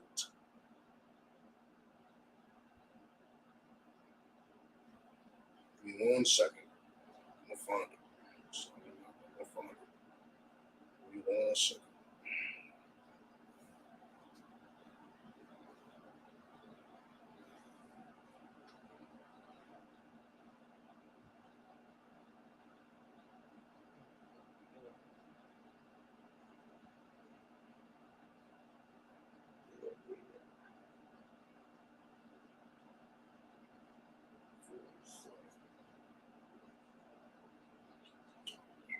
Psalms 127 and 4. Give me Psalms 127 and 3. I knew it was either Psalms, Proverbs, or Ecclesiastes. Give me Psalms 127 and 3. The book of Psalms, chapter 127, verse 3. Lo, children are in the heritage, of the Lord. Children are in heritage of the Lord, meaning you owe the Lord your children. Right. When you have children, you owe it to the Lord to raise them appropriately, which goes back to what, Boyala? Watch who you have sex with. Right. Because if she is going to leave you and turn your kids homo and turn your daughter into a pole dancer, right, then you can't give your children to the Lord because your children now belong to Satan. Right. Now belong to the devil who is your oppressor. Right. Now belong to your evil ex-baby mama. Right. You understand? Instead of to the Lord. Children are an heritage unto the Lord. Go ahead. And the fruit of the womb is his reward. When you have sex with that woman and she gives birth, that is his child. You understand? Go ahead. Verse 4. As arrows are in the hand of a mighty man. Think of it as the Lord is all of our Father. So when he created these spirits, as you know, reincarnation is real. So as he created us and we come back in earth and you are having a child, you should look at it like you have something on loan from the Lord. You understand? Right. You have something on loan from the Lord that he has given you so you can take it and raise it up and nurture it to become a man or to become a woman. Right. You understand? You cannot take that child, and this is why people like Gabrielle Union need to go jump in the ditch. Right. Because that child is not yours. That child belongs to the Lord. People like Dwayne Wade need to go jump in a river because that child does not belong to you. You cannot decide you're going to do whatever the hell you want with that child, which it goes back to why I said I will not do what? Refer anybody to a therapist, because you cannot send that child down whatever path is trickling in their head from a thought they had or a movie they watched or musical influences. Right. That child has a path that the Lord wants it to take. Right. You cannot send that child in a path that you want. There's already a path the Lord wants him to take. And when you take that child and say, you can cut your rod off, you could be a boy and go to a girl, you could be a girl and go to a boy, you can do these things. You are going against God. You are taking his creation, and instead of nurturing it into a good adult, you're turning it into an abomination. Right. And the Lord is never going to be with that. Which is why Gabrielle Union couldn't have any of her own children. Because the Lord knew her spirit. That's right. The Lord knew exactly what type of person she was and denied her the ability to have children due to her disgusting nature. Right. Good. Does this, let me make sure.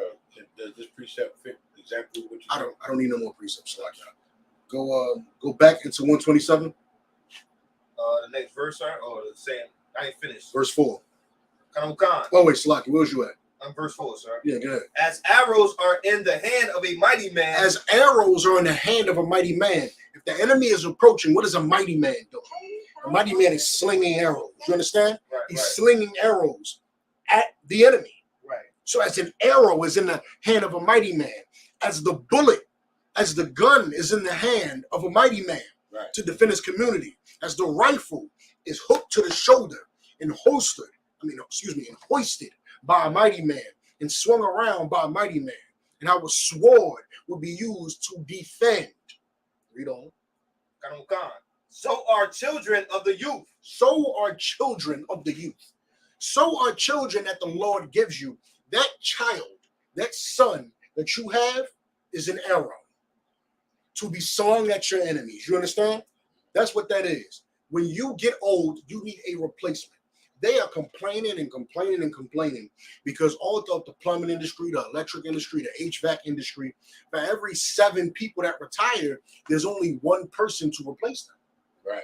They're lacking, meaning they have less men to throw at the problem of HVAC, the problem of plumbing, the problem of electricity. They have less men to do that. So when you have your sons, you are 1 man. When you have 3 sons, you have 3 to replace you. You understand? You are an arrow, and there are 3. You created 3 arrows. You understand? Right. And this is why when your baby mama take your damn children, when your rib act up, leave, take your children, when things like that happen, what are you supposed to do? Go make more. That's right. Because you cannot be without a replacement. Right. If you serve the Lord, you need children to come behind you and serve the Lord. Right. Because you need arrows to shoot at the problem. And this is the problem within the Black community, because we don't understand that there's an issue that you have to direct yourself against. You have to shoot against this issue. And when you get older, it's not good enough. These brothers that be in like the MGTOW movement and the Red Pill movement, and they get so upset with women, rightfully so. However, you cannot go around sleeping with 1 million whores till the day you die, never properly raising a son, never properly raising daughters, because now, who is there to replace you? All this wisdom you think you have, all of this know-how you think you got, who is there to replace you? And they say, my legacy's good. My legacy good because I'm raising other men up. Okay, that's nice. But if you're teaching those other men to also not have a family, also not Not only should you avoid whores, but you should cultivate good women. Right. Raise good women. You can't run from the problem that's inside your community. Yes, the women are out of line. There's some women who you can tell who are out of line. And do it in the methods of the ISUPK, and they can get in line. There are sisters who can come in here and love the Lord and transform themselves. You understand? That's possible. So you cannot run from the problem that is inside the black community. You have to create arrows and shoot these arrows at the problem that is your oppressor, that is poverty, that is degeneracy, that is Christianity, that is Islam, that is loving other nations, that is colorism. You understand? You take your children and you shoot these arrows at all of your enemies. Every problem that you could possibly have, you raise your sons to say your job, your life's duty is to fight that problem and raise children to fight that problem. That's right. And you know that I'm telling the truth, because what is the most sacred holy day? Passover. On the Lord coming and destroying our enemies. Right. You understand? That is the most sacred holy day that we have, that we all congregate on once a year. And we spend thousands of dollars to get there. Look fly while we get in there. Drive something nice and fast when we get there. Book the presidential suite if we could for when we get there. Put a chain on your neck for when you get there. And toast glasses in the air and eat lamb to celebrate the Lord destroying our enemies. Meaning the Lord did what? He pointed at the problem and fired. You understand? Right. He said, "Are y'all going to turn back to me?" Okay. Mark this blood over your doorpost, because tonight I'm going to fire on your behalf. And all he asks in return is that you raise a child with a woman who's not a whore, and you raise that child to do his business. Yeah, right. You understand? That's all he asks for. It's not grievous out. It ain't grievous. Because what you're going to raise, if you don't raise him to be a man's man, then what are you going to raise him to be? A junkie? A ball player? That's his whole personality, dribbling the basketball. Raise him to be a man, and you won't regret it. That's right. Read on. Oh, Psalm, that's it. No, in fact, yeah, now read on. Psalm chapter 127, verse 5. Happy is the man that have his quiver full of them. Happy is the man that have his quiver full of them. Meaning what? Not one child. Not two children. 15. 15 coming straight out the back of the bow, throwing them. You understand? I have 15 to throw at the problem. So when I get old and the bones get a little more brittle and this, that, and the third, you can watch your sons and your grandsons, and Lord allow your great-grandsons as they rush the problem the same way you rushed the problem. And you could be a man sitting in a chair, sitting back, looking at 40 men that came from your loins rush the issue. That is glory. That's right. That is glory. And you brothers know, you brothers online, brothers in the world, and anybody that find this video later knows exactly what the hell I'm talking about. Because what is your whole mission when you join the game? Recruit, recruit, recruit. Because you want more people to throw at your problem of the people on the next block, on the people with the other color. You recruit, recruit, recruit. Because you have a problem. And you need more bodies to throw at the problem. Go, y'all. It's like generational beef, sir. Like, it's generational beef. And you like, we don't like them. Right. We don't like them. So you live here, you live on this side, you with us. That's right. You with us because we need soldiers to throw at the problem. That's right. You understand? And you can understand when it's on the left-hand side. So why don't you understand on the right-hand side? And on the right-hand side, you need to raise your sons to be priests and prophets. That's right. So you could sit back in your chair one day, the way I know General YAHANNA is proud, and sit in his damn chair and look at all the men he raised to run at the problem. That's right. Damn right. No side Christ. You understand? One day you'll be able to sit back and look at what you've done. And before you close your eyes, look at all the men you created to run at the problem. That's right. And hopefully several of them have come from your own loins. Right. You understand?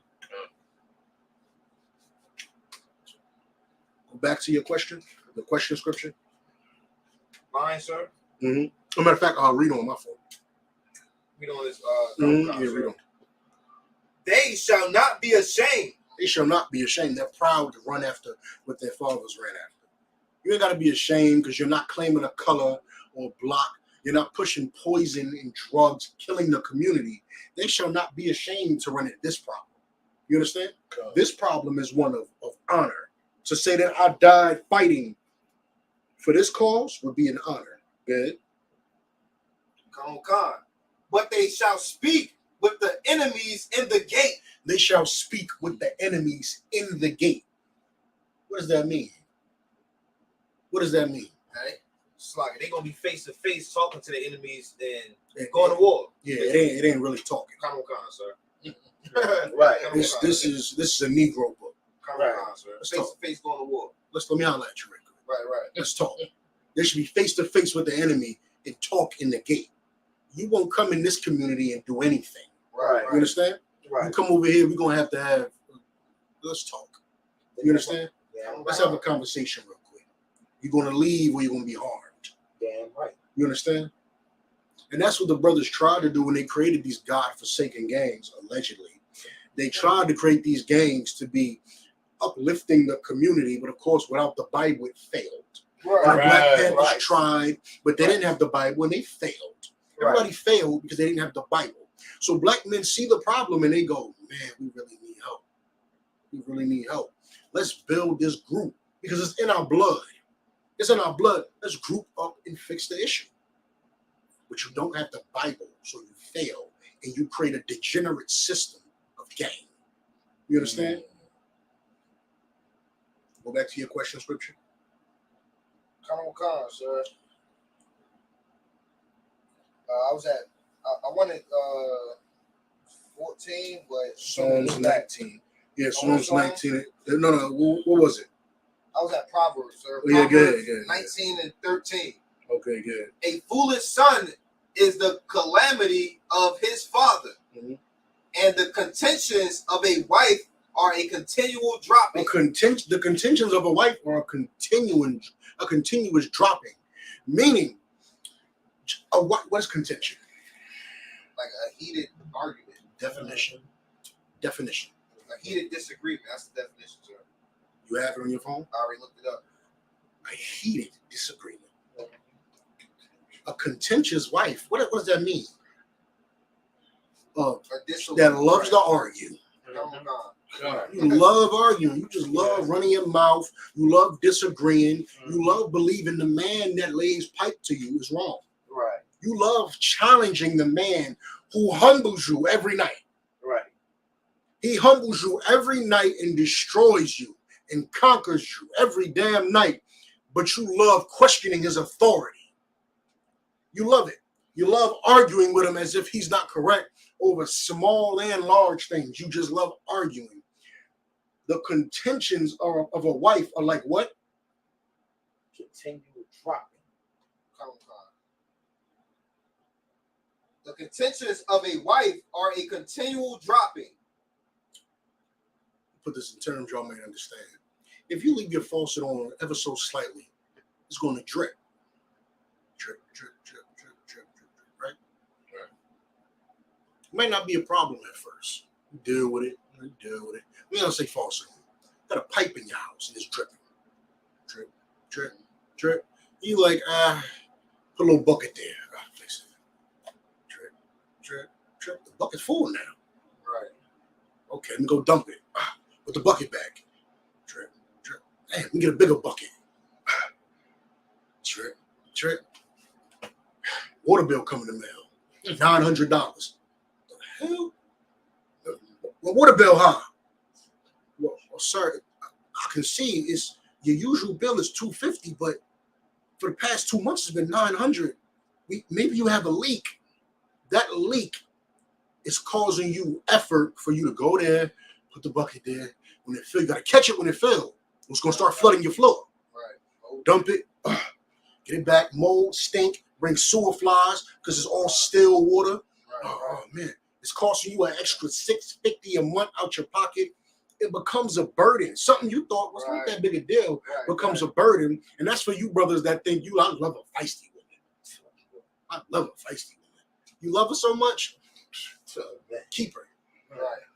Keep her. Brothers love feisty women. You know why? Because they can leave them. Right. Have sex with a feisty woman and then have somebody tell you that you can never leave for the rest of your life. Right. The contentions of a wife are a continuous drop. It's going to continuously just drop. Imagine standing under that drop. Little drop. And you just keep standing there. Before you know, you got a little circle on your shirt. Your arm wet. Torso wet. Next thing you know, you soaked. Right. From little drops. Right. You didn't think it was going to be a problem. It's just small drops. It's just small disrespect. Right. It's just small arguments. It's just small disagreements. Right. It's just small talking out of turn. It's just challenging me in a small way. It's not that big a deal. I don't got to nip it in the bud. I don't need to correct it. Right. And then what happens? Your whole shirt is drenched in water. Meaning what? She done wore you down. Right. And that's when you see brothers who are 50 years old with some broad that knows no bounds and has destroyed him and evaporated his masculinity and stomped on his very spirit. And he always needs something to drink. He always needs a Bud Light. He always needs some liquor. He always got to not be near her. Right. Because the broad is insufferable. But he done listened to these damn jokers out here saying, happy wife, happy life. Oh. But she's a continuous dropping on that man. Ruining him. Go, y'all. Sir. Some brothers that don't drink or get high, you see certain brothers that's always cutting the grass, always doing something, fixing their car, or always anything to do to get out of that house. Anything so that she can't say, right, you doing this to get away from me. Right. Fixing the car. Right. The car got me fixed. No, I'm fixing the car. You doing this to get away from me. No, the neighbor needed some help. Right. You cut everybody lawn on the block knowing damn well you hate cutting the lawn. Right. You just giving out freebies all damn day just so you ain't got to go back in the damn house. Right. You done told her, I'm gonna be off today. Maybe we go to the movies or something. As soon as she heard that, she done annoyed you all week. He gonna be off Friday, and the demon got on it. She done annoyed you all week. Now all Friday, you outside mowing the lawn, taking the trash out, going in the gutter, picking the leaves out. You ain't never been in the gutter before a day in your life. Right. And now you got a ladder on top, getting in the gutter, picking up. Now I'm fixing up the house. Right. It's a damn shame when a brother would rather dwell in the corner of a house than live with a dragon. Right. Oh God. You understand? And that's you brothers. That's you brothers with this man cave. Right. You got a man. What the hell you got a man cave for, huh? Now, if you got a room where it's all quiet and you like your peace, brother, it's not unlawful. Go ahead. Right. So it's not unlawful. But if your woman runs the rest of the house, and the only place where you might, maybe, possibly, only on Sunday when your team playing, have authority in this man cave, there's a problem. That's right. She only not annoys you and treats you like a sucker for 2 hours a week. It's ridiculous. You understand? Come on. It's absolutely damn ridiculous. Brother, the whole house should be your man. The whole house is yours. Right. She should want a beauty room. That's what she should be like, baby, can I have a beauty room? Right. Because you dominate everywhere. Right. Yash. If I may. In the book of Ecclesiastes, chapter 25, verse 16, it says, I had rather dwell with a lion and a dragon than keep house with a wicked woman. Yeah, that's what I just paraphrased. That was the Ecclesiastes 7 and 26. Same thing. brothers would rather, they'd rather go. How many brothers have died? Have passed away in the streets from not wanting to be in a house around their woman. He could have been in the house watching TV. He done went outside with that. Brother, I done seen somebody go outside from arguing with their woman and get in the car accident. From losing their goddamn mind. Tired of this broad. Pull off, turn the corner all hard, smack right into the car. You can't even think straight. You understand? Right. A woman will ruin your life. A woman will take your life if you're not careful. You understand? Right. Because she's gonna open her legs to somebody else not too long after you pass. You understand? Right. So it's better off for you to just, get another one. You understand? Brother, have you made it? Now here's my commercial. Have you made a mistake? Have you picked the wrong woman? Has she begun to ruin your life? Has she put you in the corner and told you this is your man cave? And she be roaming through the house looking like a goddamn medieval dragon? Right. Call 1-800-Kawaga Bar. That's right. We'll get rid of her. Good night. I promise you, we'll get rid of her. We'll find you another red, and you'll be up in her house. And her house will turn to your house. Because she been begging for you to come dominate the house. Damn right. Why you gotta fight with her for ownership in your house? Go dominate somebody else's house. You understand? Right. Go dominate her house. And her house. And her house. Why are you over here fighting for dominance in your house? You understand? The only way some women learn is by being left. Right. You understand? The only way some of them learn is by you walking out the door and not walking back in that door for 2 weeks.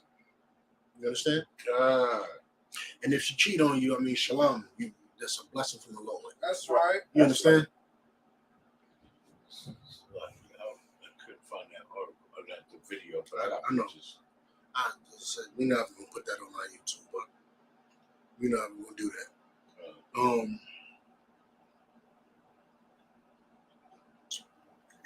Read on. Come. Verse 15. 14. Verse 14.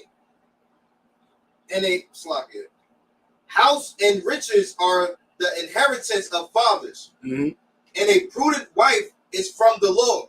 House and riches are the inheritance of fathers. And as a father, you obtain houses and riches if you do these things correctly. All the things I've been saying. If you are a brother that works hard and you pick your women wisely and you raise your sons appropriately and you're willing to put the hard work in, the house and riches are the inheritance of a father. You gain these things. You understand? Right. As you grow in age and in wisdom, you gain these things. And then you're able to pass them down to your sons. And hopefully they manage them appropriately and they grow them. And they have their own. And then they gain these things. You understand? That's the goal. That's right. That is the goal. Read on. And a prudent wife is from the Lord. And a wise wife is from the Lord. You know what I'm saying? A wise wife can help you obtain these things. Right. A wise wife might be, maybe she got a skill to make money. Maybe that's her skill. Right. Cool. You go make money and bring it all back. All that money is mine.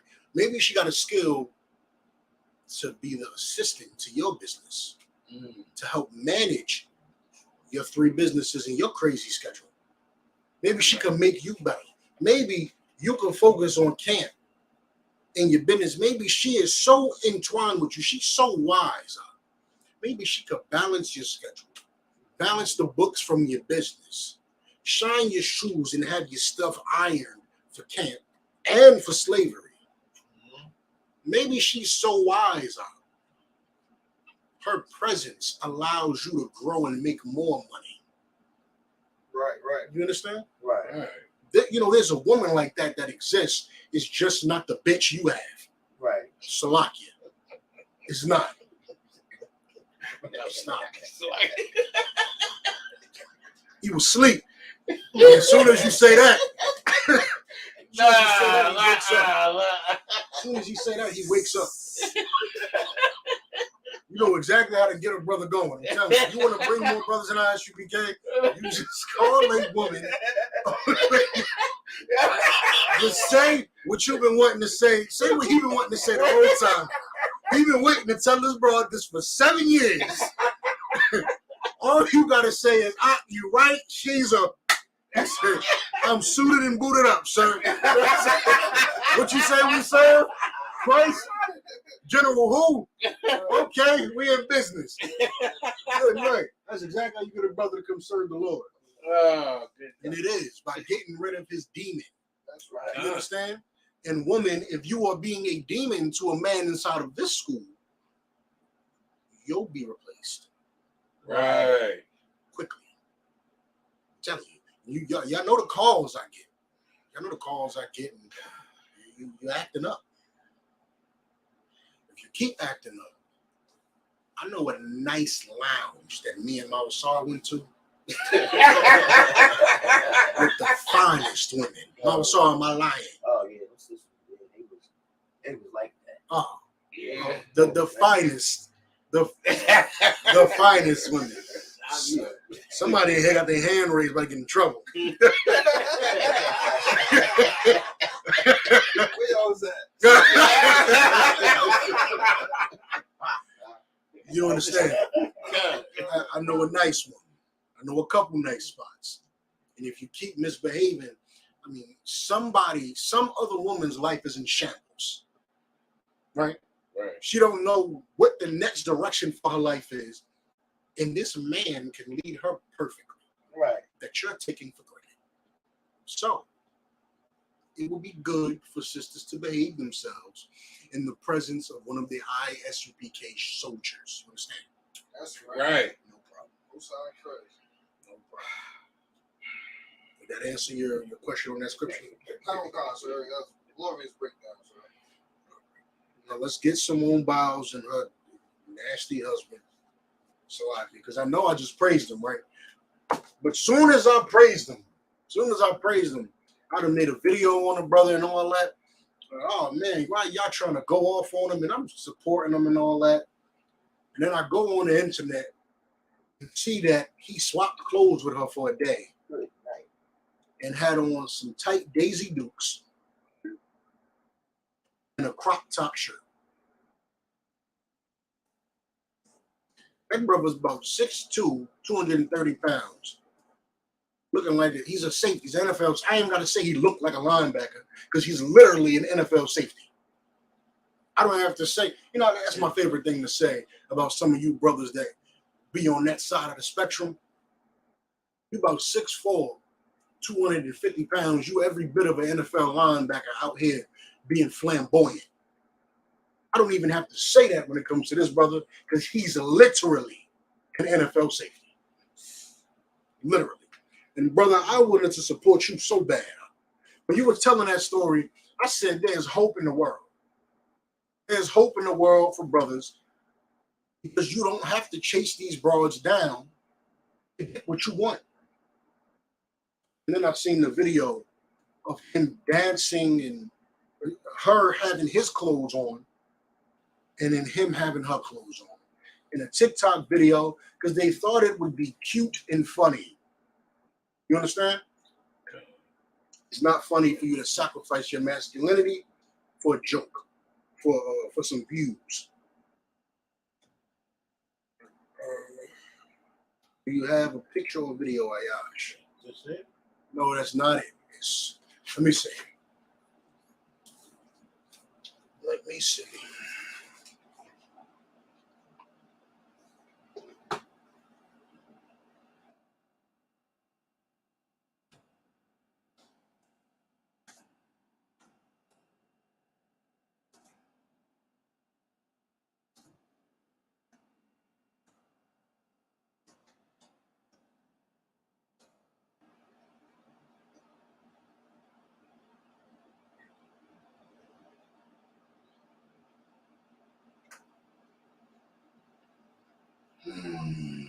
It's a damn TikTok.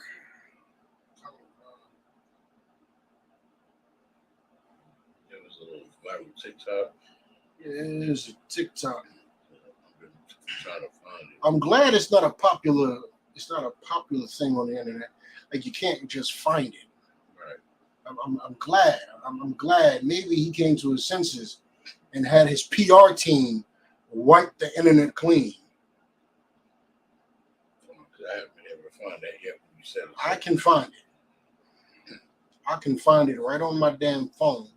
I'm gonna spare you, brothers and sisters, since we can't find it on the internet on this laptop. Let me just leave it at this. Since we can't find it, I'll say this. You brothers need to stop doing homo things for views and likes. That's right. Because I believe that y'all like women. I would like to believe that. I like to believe that y'all like women. But you do these things to be accepted on TikTok and accepted on YouTube and fit in with society. There's no need for you to fit in with society, which is probably one of my favorite things that I've ever said, which was said to me by General Muhammad. It's okay for you to just be a black man. Meaning it's fine for you to see these trends and these things that's popping off, and that feeling that you get in your gut, you want to show disgust, but then you straighten yourself out and you say, I gotta show tolerance and acceptance. Go with the first feeling. That's right. Go with that. But what's that damn meme? That meme that got a Russell Westbrook me saying, what? To the reporter? Oh, trick. Yeah, trick. Just do that. And that's a bad example because he be dressing like a damn girl too. But that mindset of just the y'all tripping, just the facial expression, I know that's how you feel. I know that's how you must have felt when your woman said, hey, let's do this TikTok. But you didn't want to upset your wife. You wanted to fit in on TikTok and get thousands and millions of views. So you did it. You brothers have to be comfortable being black men. You understand? Right. Just be comfortable not fitting in with society. Right. It's okay. Right. It's perfectly fine. Right. Because there's a world that comes after this that is governed by a cold and ruthless king. That's right. So it's better for you to fit in with him than fit in with Sleepy Joe's world. Right. You understand? Or Orange Man world. Or Obama world. You understand? Right. It's better for you to fit in with the coming king's world, who's going to come with angels, extraterrestrials, fourth dimensional beings. You understand? Right.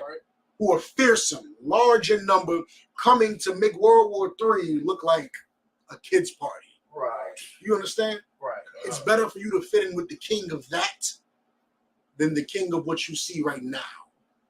And you know I'm telling the truth because you can't even find a girlfriend who is going to make your damn plate nowadays. Right. So you know that you are against the world right now. Right. You tell your girl to make you a plate at the barbecue, she gonna look at you like. And if she don't look at you like that, her sisters will. Right. And if her sisters don't, her mother will, her auntie will, because that spirit is gone in a woman. Right. And you know that bothers you, but you gotta pretend like you're accepting it and being tolerant. And I like making my own plate. I can't stand making my own damn plate. Right. It's a lot. Right. You understand? Oh, God. It's a lot. I know how to pick a spoon up and pick rice up and put it down. I do. Why am I doing it? Right. Right. You understand? Yeah. What the hell am I doing? Here. You understand? Here. There's something to be said about having a woman serve you. It proves she actually gives a damn about you. Right. You understand? A lot of times these women are just using y'all for sex. You understand? A lot of times a woman want to see what you feel like because they become the men. Right. They just want to see what it feels like. They just want to have sex with a priest. You understand? I just dead all that up. You understand? If she ain't gonna make your plate, you don't gotta pretend like you accept it. Right. You can hate that. And you can tell her, I don't like that, bro. You ain't making my plate. I ain't feeling that. You understand? Her whole family can look at you sideways. You need to look at them sideways. Damn right. As a matter of fact, why y'all husbands making their plate? Why ain't y'all getting up to go make they play? Y'all looking at me like I'm funny. Y'all are funny. You understand? Hold the world to the standard that I hold you to. Damn right. The standard that Commanding General Yahanna holds us to, hold the rest of the world to that damn standard. Come. You go around your red family or potential, and they looking at you funny for your beliefs and your behavior. You look at them funny for their beliefs and their behavior. It ain't all laughs and giggles. That laughs and giggles. Oh, y'all don't have no fun, and y'all have too much damn fun. Yeah, right. Life ain't a game. Life ain't a joke. Right. I don't find nothing funny about Christmas. Right. You understand? Right. I don't find nothing funny about that. When people getting shot in their face over Christmas gifts, Right. I don't find nothing funny about Christmas. Nothing. Right. You understand? Right. So when people look at you sideways for the things you believe in, you look at them sideways and say, no, what you believe is the weird stuff. You understand? Right. Any last questions?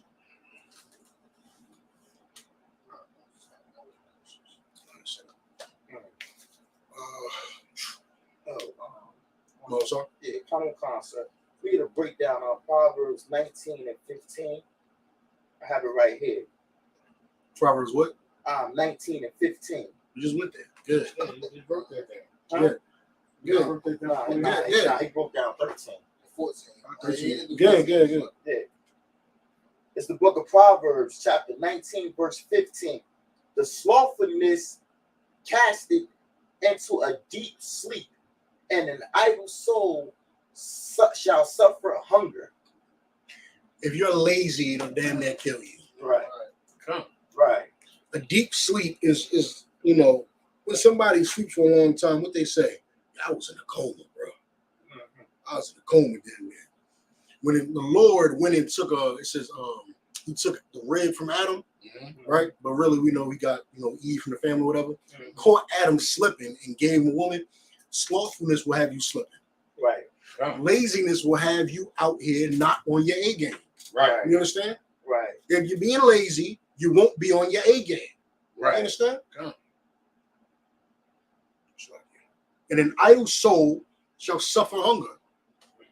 An idle soul means you don't like to get up and go work, then you're going to be hungry. Now I'm going to break this all the way down. I'm going to break this all the way down, right? Read it again, Mama, sir. Common concept. Slothfulness casted into a deep sleep. Slothfulness casteth into a deep sleep. If you are lazy, it will absolutely have you missing out on opportunity. You understand? You ever heard the early bird catches the worm? Right. You're asleep. While people is out here getting it, you sleep. Right. You understand? Right. You is goddamn it sleep. If I tell people my schedule, they'd be like, oh man, you are bugging. The early bird catch the worm. Right. You understand? The early bird, not the one that's saying, oh, what's up? 11 o'clock. I gotta go get up and do something with my life. Light a blunt or something. No, you ain't gonna get nowhere in life. That's why you're 33 and have nothing. You understand? That brother ain't gonna get nowhere. But there's a brother who gets up, 6 a.m., goes to FedEx, gets off 1 p.m. By 3 p.m., he got to be at UPS. By 7 p.m., he's in the gym. By 8 p.m., he's eating. He's in the bed getting up again at 5 to go to FedEx. Right. You understand? Now, that's just a slavery concept. Slothfulness to have you missing opportunities, meaning the work of the Lord.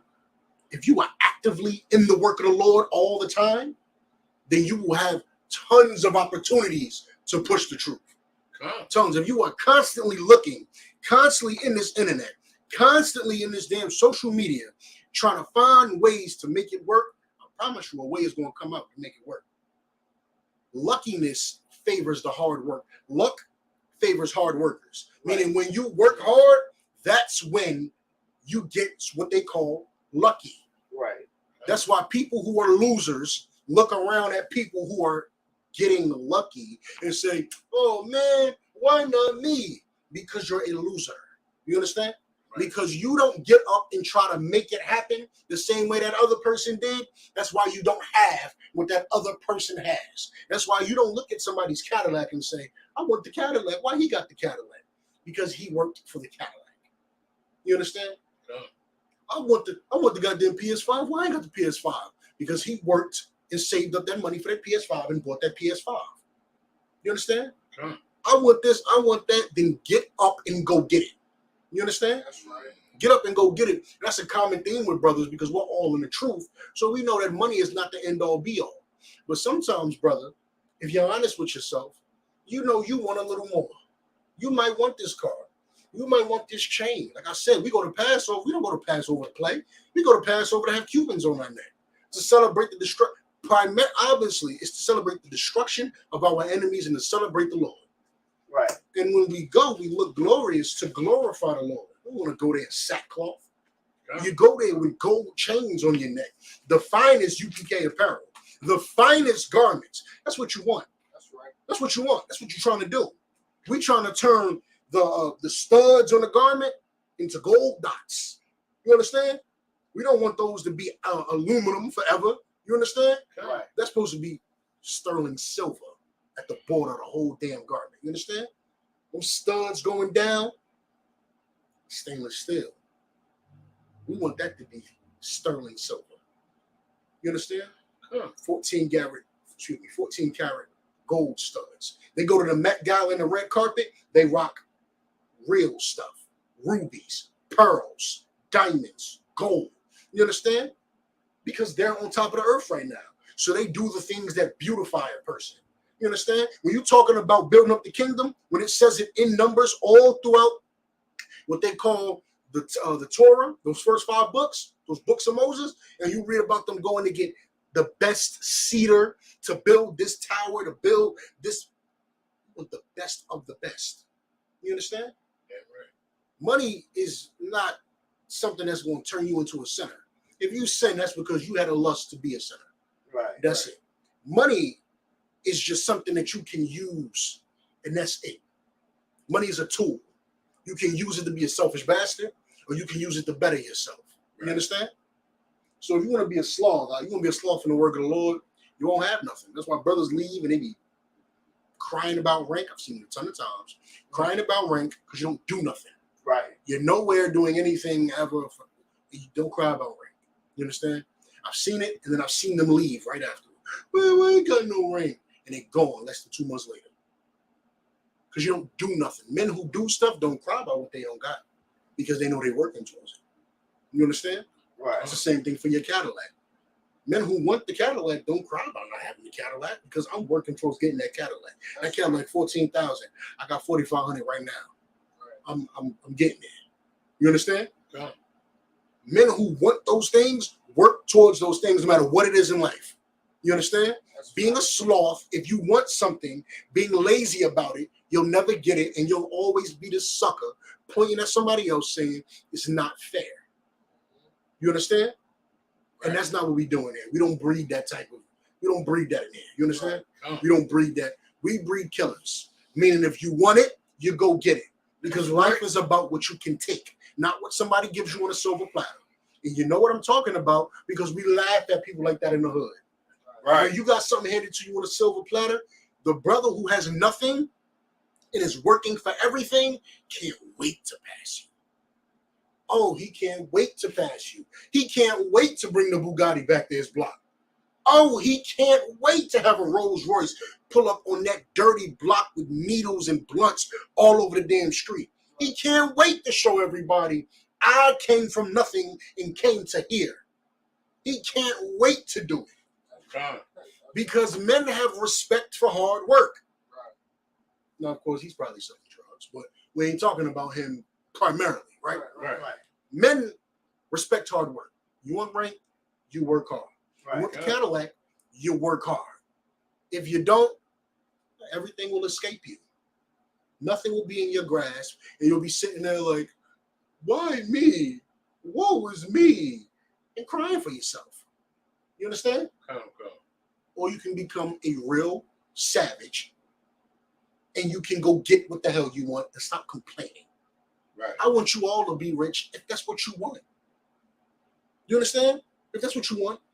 If you want 7 wives, don't cry to me about how your rib is just disgusting.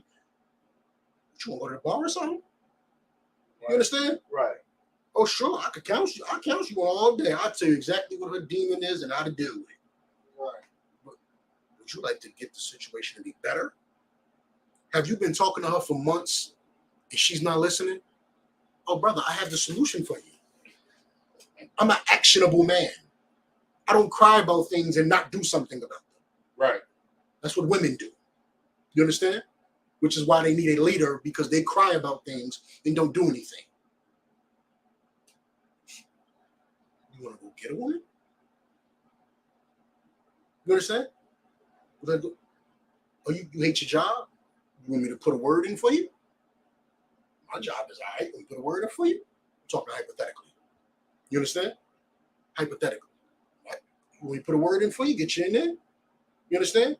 I'm out here making 27 hours driving this, or making 20, doing a forklift, or doing that. We put a word in for you. Men know solutions. I don't know how to sit around with somebody and complain, so y'all shouldn't either. Right. And that's what the scripture is saying. Slothfulness will what? Mama saw? You're supposed to have that still open. Slothfulness cast into a deep sleep. It will have you slipping and missing opportunities. So while everybody else is getting opportunities you complaining about, you here with it. Mm-hmm. And to put it into, like, to read the analogy to you, imagine you sleep and you wake up and go, hey, where everybody get money from? Oh man, they came through giving out money. Well, where my money at? You was asleep. Right. You was upstairs asleep. So we supposed to come get you? Right. Why wasn't you up? What's the famous saying? This is one of my favorite sayings from Meek Mill. If I could, so I like it. He said, I told niggas the money train was coming and they missed it. Right. Man, I told you we was putting in this work to become rich, and you didn't want to put no work in, so you missed the money train. Now that the big money come and the millions come, now you want me to hand you some cash. Right. But I was telling you, come put the work in with us, so when the cash came, I give you a split. You understand? Right. That's the same philosophy you should apply to working in the truth. You understand? Right. And for working what you want personally. You understand? Right. You want it, you work for it. And you believe that you're going to get it, and you work hard for it. You just complain about it, you don't get it, don't call me about it. I don't want to hear it. Right. You understand? Right. I don't. Because you're going to call me crying, and I'm going to just ask you, nigga, I ain't going to tell you what I'm saying. All right. That's pretty much it. You understand? An idle soul shall suffer hunger. Right. You won't have no food. You understand? Right. You'll be hungry because you don't want to go to work. Right. And what does that hunger mean? That can be literally, you don't have no food because you won't get up and go to work. Right. And that can also be, you don't have the things that you say you want because you don't want to work harder. You understand? Right. Some people are happy at McDonald's because they don't expect nothing of you at McDonald's. You understand? Right. They don't expect nothing of you. So like you say, and that it be so. I be so. I don't know what the right words to say, but sloppy. Brothers that sell drugs, like the low class drug dealers. Selling drugs is bad, period. But the ones that just expect to be petty drug dealers, y'all still going house to house. This is like you could get your own by just working. Like literally, you could really get your own apartment, own car just by working, because we done it. And they sell drugs just to act like they about to just be this big meat, trying to like this. They're gonna be big meats one day, knowing that they're never gonna be big meats. Well, drugs has is also because they don't want to come under the authority of a manager or a supervisor or something. They don't want to do that. Right. They don't want to have to clock in, follow rules, have a dress code, and put a belt on. I gotta tuck my shirt in. Nah, I'm not doing that. I want to stand out here with these ball mains on, and I'm about to say Valley, because I don't want to follow that. Right now, I'm not gonna get too much into it because we passed the class time, but it's because you didn't have a father to teach you. A father didn't give you rules, guides, and regulations. It kept you in lines. He didn't keep you in line, so you don't know how to follow authority, and you actually hate authority. Right. Because your mother hated authority. Right. And your mother raised you. Right. That's why your mother wasn't with your father, because she couldn't stand him trying to lord over her. Right. And that's why she bounced man to man around the house. because she did not have the ability to shut up and keep one. And because of that, you developed I don't want to go clock you for somebody else. You understand? I know people who are entrepreneurs right now who started off at Target. You understand? Meaning, if you are a brother that says, no, I'm meant to work for myself, you can prove it while still not selling drugs. Right. You can go work at Target and go build yourself up, and you could be building your little business on the side or what the hell. Right. You understand? If you think you're going to be one of these cats that's going to be rich, but then work at Target while building your business up. Stop selling poison to the community and your excuse is, I don't want to clock in. I don't want no manager. You understand? That ain't for me. 9 to 5 ain't for me. But killing somebody's aunt is for you. Right. That's nice. Fentanyl. Right. That's real nice. But Yash, Real quick for me, you know, after a while, it's the lifestyle. It's not even about the money. I know a group of young boys that was in the hood. They hustled up some drug money. They didn't get caught up in wanting to be the lifestyle, and they turned around and started buying and selling cars before they even got their L's. And then they went from that to buying a truck and getting the LLC. They out the hood now. You don't find that often. Well, that's okay. Yeah. One is still illegal, right? That whole beginning is illegal. Come. And two, that made brothers might tell themselves, I want to become this great person and this, but in reality, you're a terrible person who wants to abuse people to get where you want to go. You understand? Because you're lying. It's just the truth. They're gonna tell themselves, I'm doing this. It's the same thing as a stripper saying she stripped to get to college. Right. I was like, what are you talking about? Right. What do you mean? You're ruining your mind Right. and your perception, how people see you in general. To get through college? Right. What are you talking about? Go to your county college. You ain't got no money. You want to go to college that damn bad? They give out loans. Go get a damn degree. Get a job in that field and go pay it off if you want to go to college that bad. But you over here got an OnlyFans to make money to go to college. It is ridiculous. You're a terrible person. Salakia. You are a terrible person. And you're lying, telling people, yeah, I'm doing this because you're doing it because you're a terrible person. Right? You don't have to do that. Right? So that's what it's talking about. If you want something, work hard. So if I may, one last point. I seen some brothers on Instagram. It was 3 or 4 brothers, and they made a pot. Like they work legal jobs, and they made a pot that every week we gonna put in this amount of money. And I think in 3 years they had $25,000. They bought a truck, and then that truck and it flourished. You feel me? Then they bought more trucks and more trucks. Now all of them is set. Yeah, but you can't do that. You can't do that in the mass in the black community because we're not trustworthy. Right. Now they was all like friends. They grew up together. So that don't matter. Because one of them, if they all got access to the money, as soon as what that's a 25,000. Yeah. You know what I'm saying? That was rare. It was rare. I ain't never really liked them like that anyway. Right. I don't think this trucking thing gonna pop. You know what I'm saying? They can't take that out of there. They don't need that. You know what I mean? They can start over doing it on their own. You know what I mean? We don't have the brotherhood to do that. Right. We don't have the brotherhood to do that. Of course, in ISUPK, that's 100% possible. And I encourage brothers to employ other brothers if you have a business, work with other brothers if you have profitable opportunities and things like that. You should absolutely do that to build each other up, build the school up. Everybody pay their times off that money. School's looking better, van looking better, everything looking glorious, right? All right, so if you want something, you work for it. You don't work for it, you don't get it. Don't cry to no other grown man about what you don't have. You understand? You're the type of cat that don't want to go to work, don't want to get a better this, don't want to go get a certification, don't want to go.